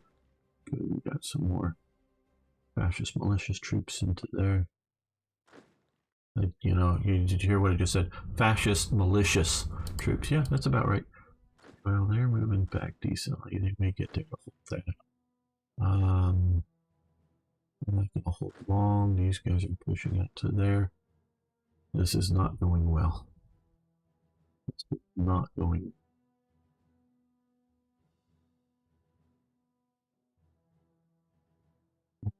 Well, you know, let's save this before anything goes terribly wrong. And I know we haven't resolved either the battles of Rotterdam area or down there, but I think we're going to end this episode here. I want to thank you all for making it this far. And of course, again, I want to thank Timothy, Sir Toyjet for your support on Patreon, but everybody else, hey, you can click that like button. That really helps. Also, what really helps is just to, if you're watching this, you know, you can hit the like button right now on the stream if you're live on YouTube. That helps as well. And you can hit the like button, or you can also post a comment if you're watching this on YouTube. Just say hi. That helps. It feeds the algorithm, gets more views. If you want to see this series continue, we need more views, because I know people want to. I know a lot of people want to see how this turns out, but for me to make it all, I got to watch all the episodes. And mentioning that is, now that this episode is over, what you can do is just restart it, play, watch the episode again. But what you can do is turn the audio off and minimize the screen so it's just playing and you're not seeing it. That'll give it another view, and it's just for doing more. Hi, I'm watching recording programs used to make your videos. Okay, hello, EP Shepherd Beats. What program? I use OBS Studio, or sort of OBS or OBS Studio, however you want to call it. Open Broadcast Studio, I guess would be. That's what I use. It's a free program. I use it for streaming and for making the videos. Very easy. So if you want to get in and make some of these, I would highly recommend OBS. So that. Okay, everyone. See you next time for more. Yes, even more Hearts of Iron. We're not going to end the stream yet, but I do want to make a special episode here that I'm going to, another short tutorial. All right.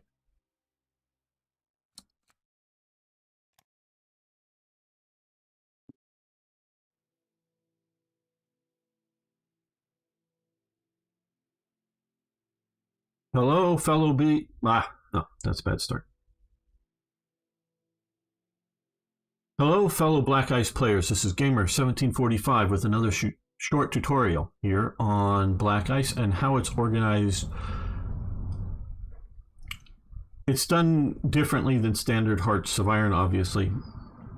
It's conceptually moved somewhat more towards, and I know that they've actually said this, they don't like me doing this, but when I call it out when I see it. Some ways they're making it more like Hearts of Iron 4. And what they've done is, I think it's actually pretty good. They've broken these doctrines. It used to be, with both Black Ice and Standard, you could research all the doctrines. And you can have things like human wave tactics, which is something you would say find in China.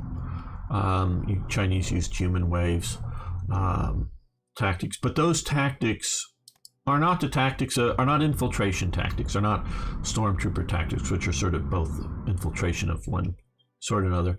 They're definitely not, human wave is definitely not a Sherplunk tactic, which is concentrating your force in one. You're determining where it is, and you concentrate where it is best to do, and you concentrate it on the front, particular part of the battle. So what they've done here is they've broken the doctrines, the land combat doctrines, into 4 categories: superior firepower, which is probably, I would call it the American plan; grand battle plan, maybe that would be the French type plan; deep battle doctrine; and of course Blitzkrieg Doctrine, which Germans, I don't know if the Germans ever called it the Blitzkrieg Doctrine. Blitzkrieg was something coined, I believe, by the British to to name what they're being attacked by. And so some of them have been this Aus, whatever, impronounceable one, and there's another, I don't know, Befell here, that were mutually exclusive before.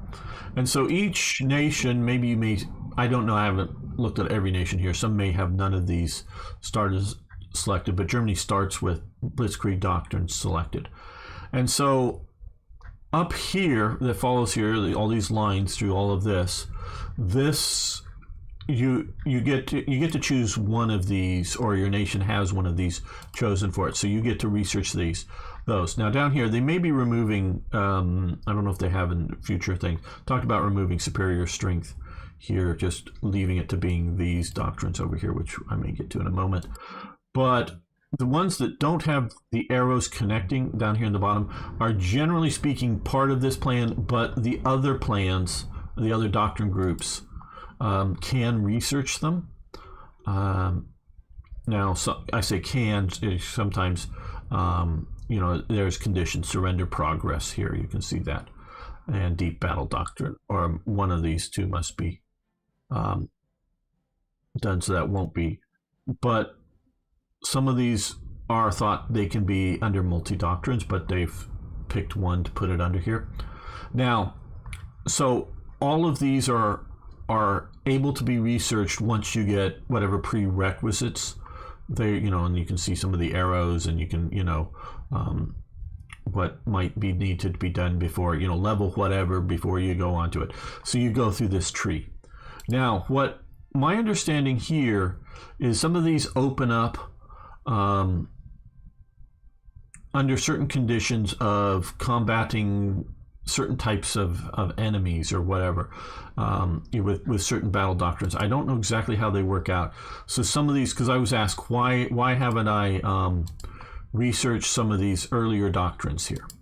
Well, obviously they're grayed out, and so that is why we can't unlock them. So you need to figure out with your nation and go through these, and when they get to the ability to be green and research, I do. Now, I don't need to do superior strength. It doesn't do anything.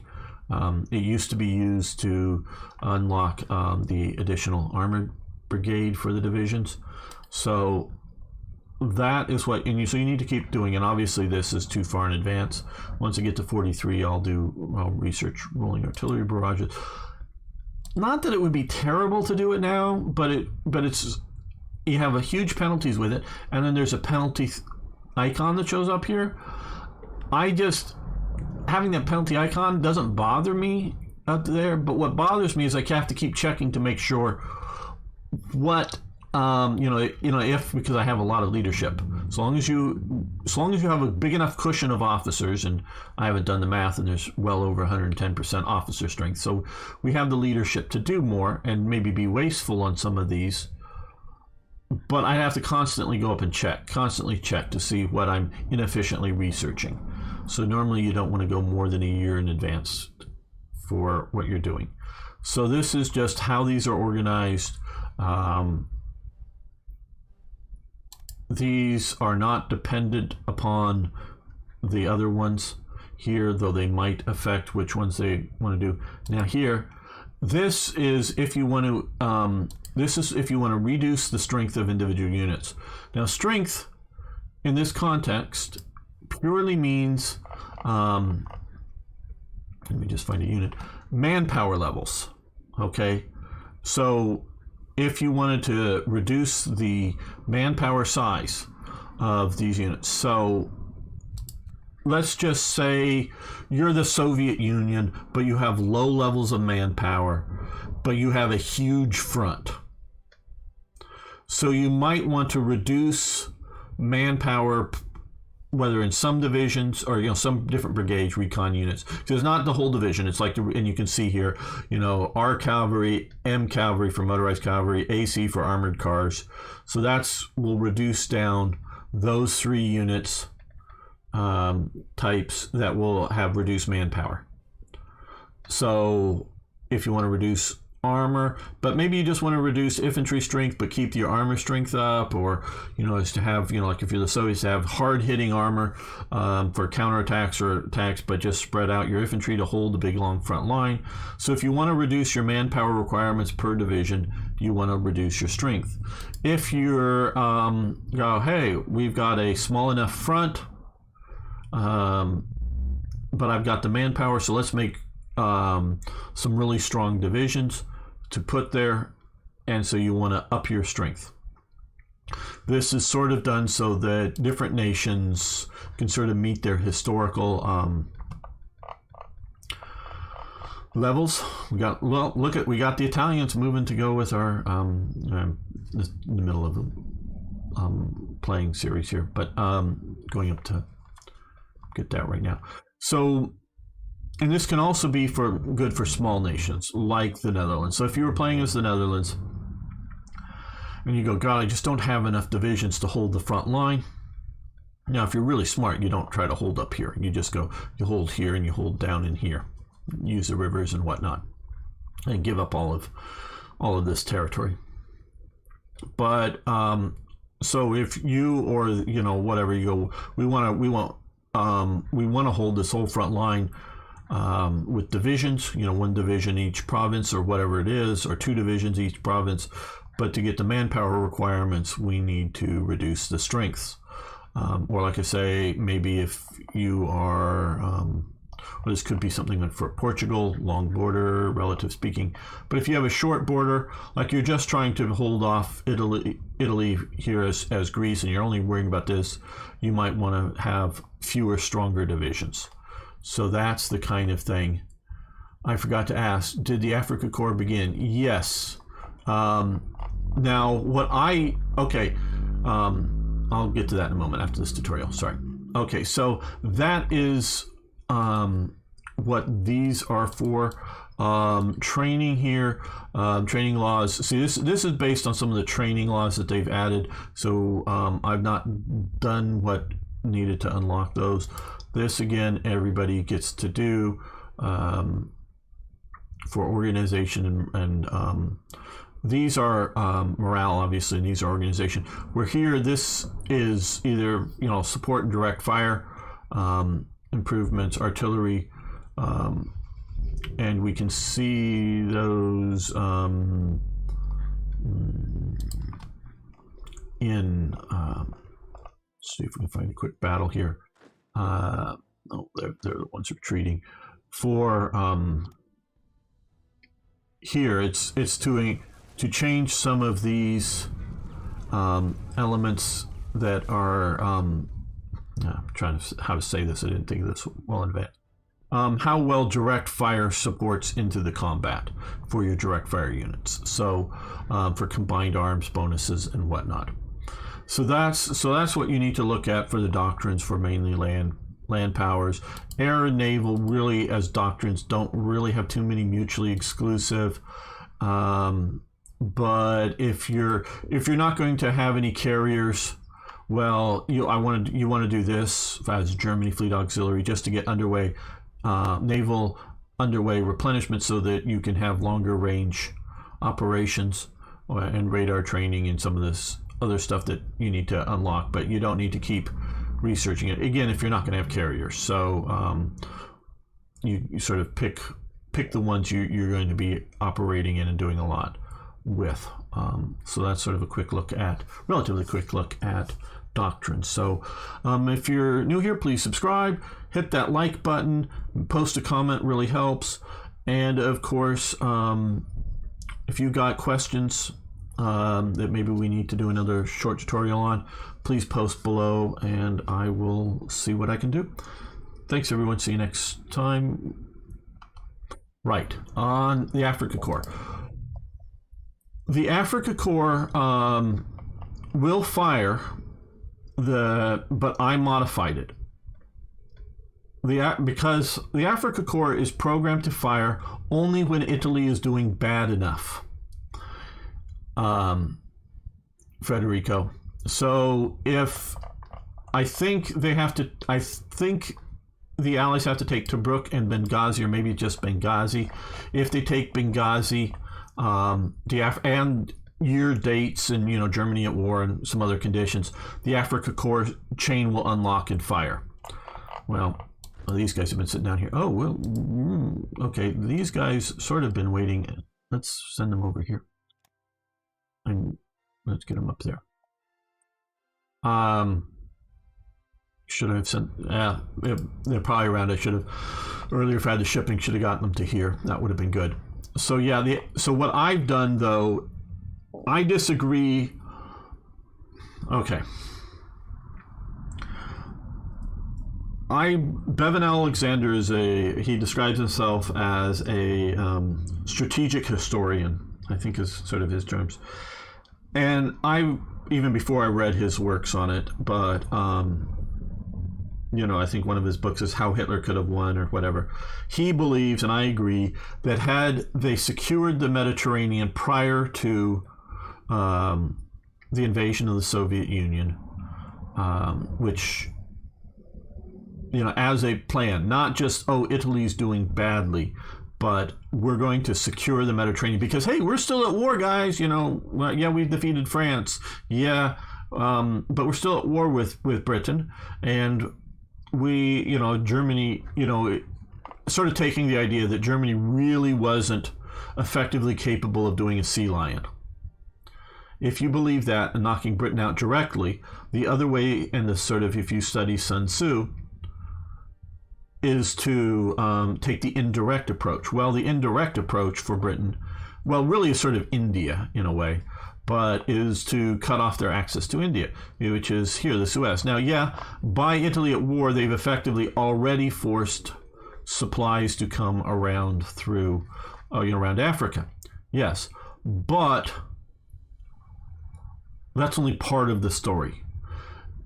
If you truly knock them out, securing which we were unable to secure at Gibraltar in time before they reinforced it, but securing Malta, securing Gibraltar, securing the rest of the Mediterranean, you now turn this into an Axis lake, and you no longer have to defend all of the coastline here. You no longer fear invasion in that area. Yeah, they may invade way out in here in Morocco. They may invade over here and battle there. But if you've secured the Mediterranean, it allows all of your allies, including Italy and everybody else, to better go after the Soviet Union. So if you think that is and there were advocates for it within the German High Command, but ideologically Hitler, and for multiple reasons, but partially ideologically, goes after invading the Soviet Union when he does. But so if you believe that a realistic, like I do, what if, not an unrealistic, like what if Nazis were really nice people? No, they're evil. They're going to do evil things.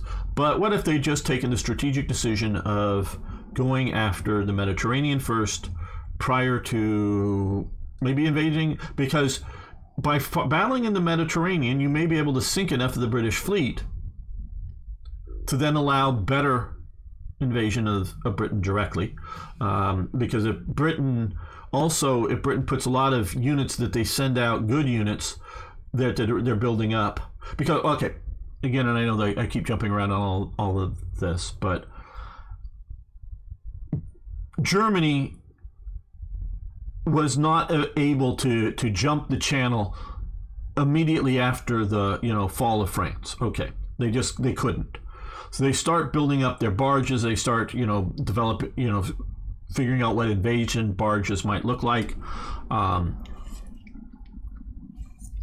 Start figuring all that stuff out. So it takes time and to do it. So they do their submarine warfare. They start out with trying to destroy the RAF, and they're getting ready to invade. Well, at some point they determine, somewhat incorrectly, because the RAF is about ready to collapse, but they determined that they think they're not going to be able to defeat the RAF, so they switch over to night bombing of strategic targets, factories. Up until that point, they're trying to invade, get ready to invade Britain. I think they correctly determined that they're not ready to invade Britain.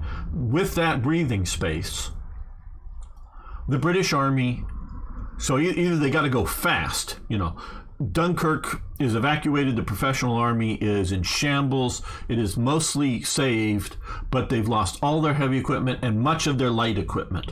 They are not prepared to defend Britain immediately. But Germany is not prepared immediately to invade either. Once that professional army has time, it's rearmed, re-equipped. And then Germany can't just invade with, a couple of parachute divisions and just get 2 or 3 divisions landed in Britain and secure, enough ports, and then we can start feeding them. No, it's going to be a hard fight. And Germany cannot, in 1940, they're just not, and they're correct in their evaluation, in my opinion.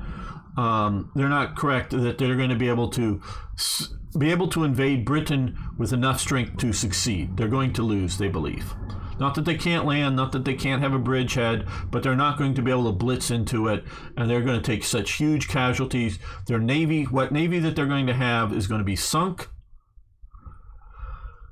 If they could get the air power one, if they could, they might be able to keep the barges flowing across the channel. But without that, the British could do enough damage. At night, they can come out with, if the German Navy is gone, the British Navy can be patrolling out at night and really wreck a lot of units that are trying. It'd just be too costly. Even if they maybe eventually win, it'll just be too costly. So that's why they decide to go east with their armies instead of going after Britain. Sort of like Napoleon did, but that's another story. So you have the indirect approach. Take out the Mediterranean. So Britain, as time goes on, realizes, well, they're not ready to invade us. Okay, so what do they start doing? They start moving forces more and more to fight in North Africa. Once and all they need to do is move just enough forces to keep, initially, Mussolini from taking North Africa.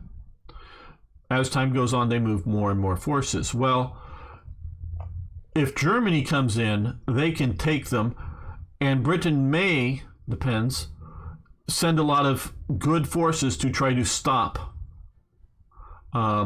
German pushes in, whether it's in the Mediterranean or, in their pseudo colony of Iraq or down in other places. And if those are out there defeated and destroyed, and Germany takes the time to build up their invasion capabilities, they might then be able to invade Britain. This is all presuming that you're not going to war with the Soviet Union. But even if once after they secure the Mediterranean, then they go to war with the Soviet Union, it's immensely harder. Because if they also part of the securing up French territories as well, occupying the territories here, and if they do all that, it's going to be immensely harder for the Allies to invade. I wouldn't say it was close, but there was anxious moments, shall we say, that the Panzer Armee Africa, went back here, that they might actually defeat the Americans. And so, had they been more ready, more reserves, they might have, and then they're invading out here, and Germany's able to, bring supplies into, Oran and Algiers and whatnot, and fight in Morocco with all these mountains. It could be a stalemate, or maybe even pushing the Americans out. And what is Federico saying? It was theoretically possible. I agree. Their fleet was decimated after Norway. Yeah. Oh, Norway. I mean, that hit them hard. But figure how much worse it would be going into Britain. Immediately, a bunch of ships in repair. Yes, the army was in shambles. No longer would become. But yeah, the RN was intact. The Royal Navy. Initially, 3 divisions. Wrecked the Italians. Oh yes, in North Africa they did the counterattack. There were 2 problems with eventual sea land possibility for me. First, the German-Italian construction capability is less than Britain alone.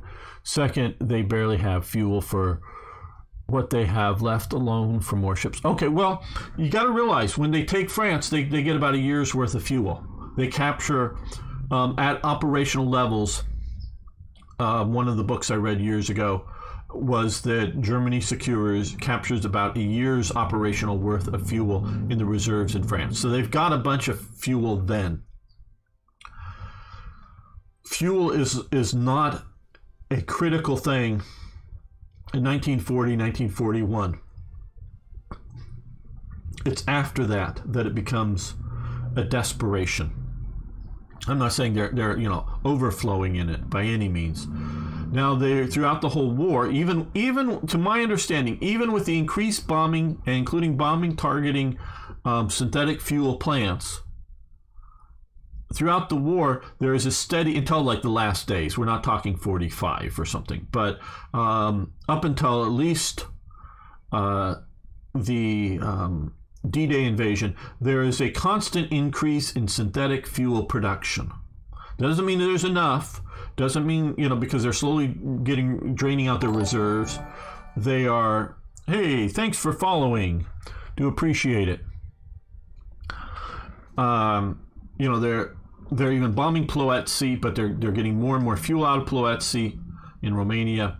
It's becoming more and more of a problem, absolutely, as time goes on, but they're increasing their synthetic fuel production.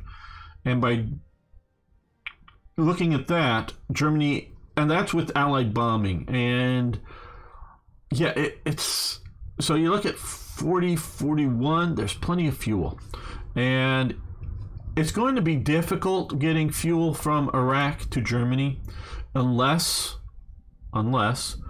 you control what we control here. This would be actually very easy because, we don't quite control India, but we could easily be moving freighters along here, up through the Red Sea into, fuel. Well, it can be freighters just, carrying drums of oil, or tankers, getting them out. You can get the fuel out, and you can get some of the fuel reserves that they know that are over in here. How do you secure the Mediterranean? You would be pulling some levels of fuel out. Now, if you don't control down to Aden, getting across the desert would be very, very difficult. There are no trains through here. There are trains up here. I remember reading in a 1938 railway. Let me see if I can say this correctly. A 1938 Railway magazine article that I read, a British one, that somebody had taken the train, and the train that the Ottomans built for northern Syria goes in and out of Turkey because it was built before the border was drawn, sort of like goes through here. So you either got to be able to move if you're and then they got over somewhere into here, and then they had to take a like buses or trucks or something down from here to catch the railway down further into Iraq. So to get fuel out of the north here, they've either got to construct through Vichy-controlled Syria, they've got to construct more railways. Trucks are just not going to move enough fuel across. They can move fuel or oil locally if there's some refineries to do some of the stuff for local operations, but not enough to feed the German war machine. So either they've got to get permission to get fuel up and out through parts of Turkey, or build new railways and get them out. And it was mainly meant to come out through here, I believe. But there is railways coming down through to Beirut. So that's going to be hard. This is just through trackless desert at the time, sort of is today. There's sort of a dirt road through here. I've read some people going, like in the 2000s or whatever, traveling across some of that. So yeah, all the oil is designed to flow south here. And so you can see this problem. So you need to have shipping there incorporated into Allied production. Okay, where Britain starts with more ships, but they're taking steps to increase production. Oh yeah, it's not nearly what the Allies are producing oil. The Italian fleet was a lot more prepared for war than the German one. Oh yeah, the Italian, the best of the branches, the most prepared branch of the Italians was the Navy. Then I don't know whether it would be the Air Force or the Army. The Army was woefully ill prepared for the war. Yes, that the premier service is the Italian Navy, but the Italian, I think I've read some of the books on Italy and the war, but I'm far from I don't know if I'm an expert. I sort of consider myself an expert on Germany in World War II, though I'm not the biggest expert by any means. And I know the overall picture for Italy, but I don't know the details.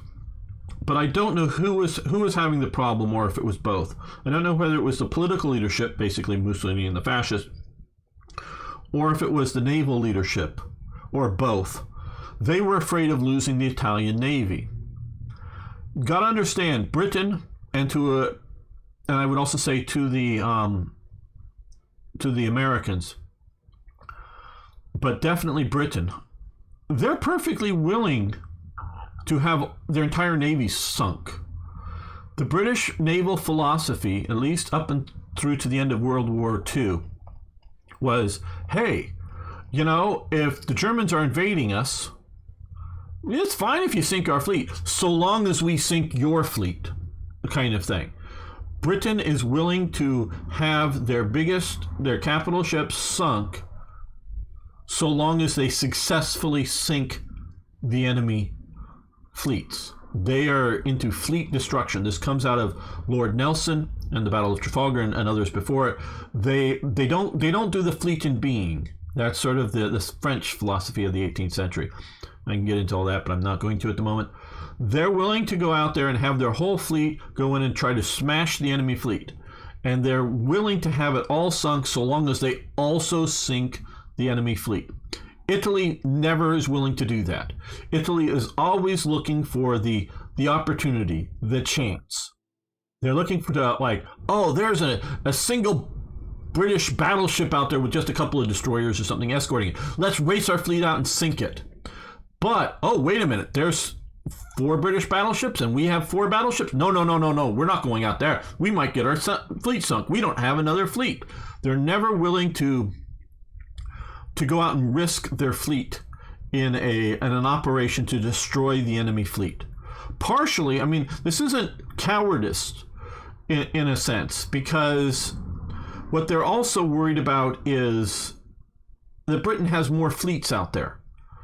and than what's just in the Mediterranean. So even if they're at parity, they have the same number of ships between France and between Britain and Italy.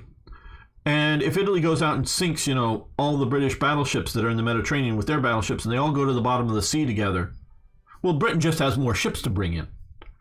So they're very worried about that. They're always worried about that.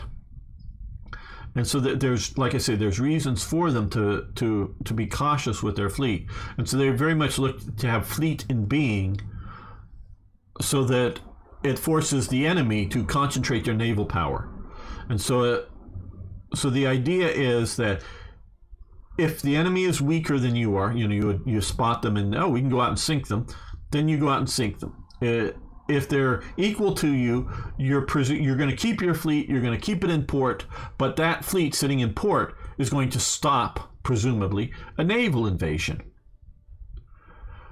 But if the enemy's that much stronger than you, well, it wouldn't have mattered if you go out with your fleet because it would have just gotten sunk and they would still have their fleet. So it's sort of like, it's a land-based strategy. It's not a naval-based strategy. It's just sort of like, don't lose our ships, basically. To my knowledge, it is a mix of fuel shortages, fear of losses, and battle damage. Yeah, there is a fuel element to it, absolutely.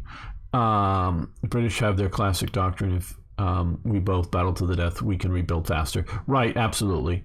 And if the Italians lose their fleet, they lose Libya. Yeah. Oh yeah, no, they're. It's not, and I don't mean this as being, I'm being critical in a way, absolutely, but I don't mean this to say, they were just afraid, they wouldn't be willing to, face the British. No, they weren't willing to lose their fleet, even in a relatively successful battle. They weren't willing to do this. Hello, crazy warrior cat fan, how you doing today? Good to have you here. If any of you guys are new, please hit the subscribe button or follow button over on Twitch.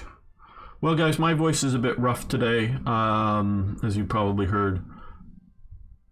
I think I need to end the stream now. I know I started late, and though we went a bit later than normal. I should be back tomorrow for War Thunder. So if you guys want to join me, even new guys, we'll get you in and play with the group, or you just want to watch and hang out with us. We'll be playing War Thunder. I will be back next weekend for more Hearts of Iron, and of course check out stuff on the YouTube channel. I really do appreciate you guys, and again, thank you, Timothy, for the support over on Patreon. But everybody else, hit that like button, and yeah, we'll be talking, hanging out. Yeah, you got to remind me, Arno. We can try to do it maybe at the end or something. I don't know. So I'd rather do naval than air, but we can see. So definitely some stuff tomorrow. So thanks, everyone. See you next time. I do appreciate you.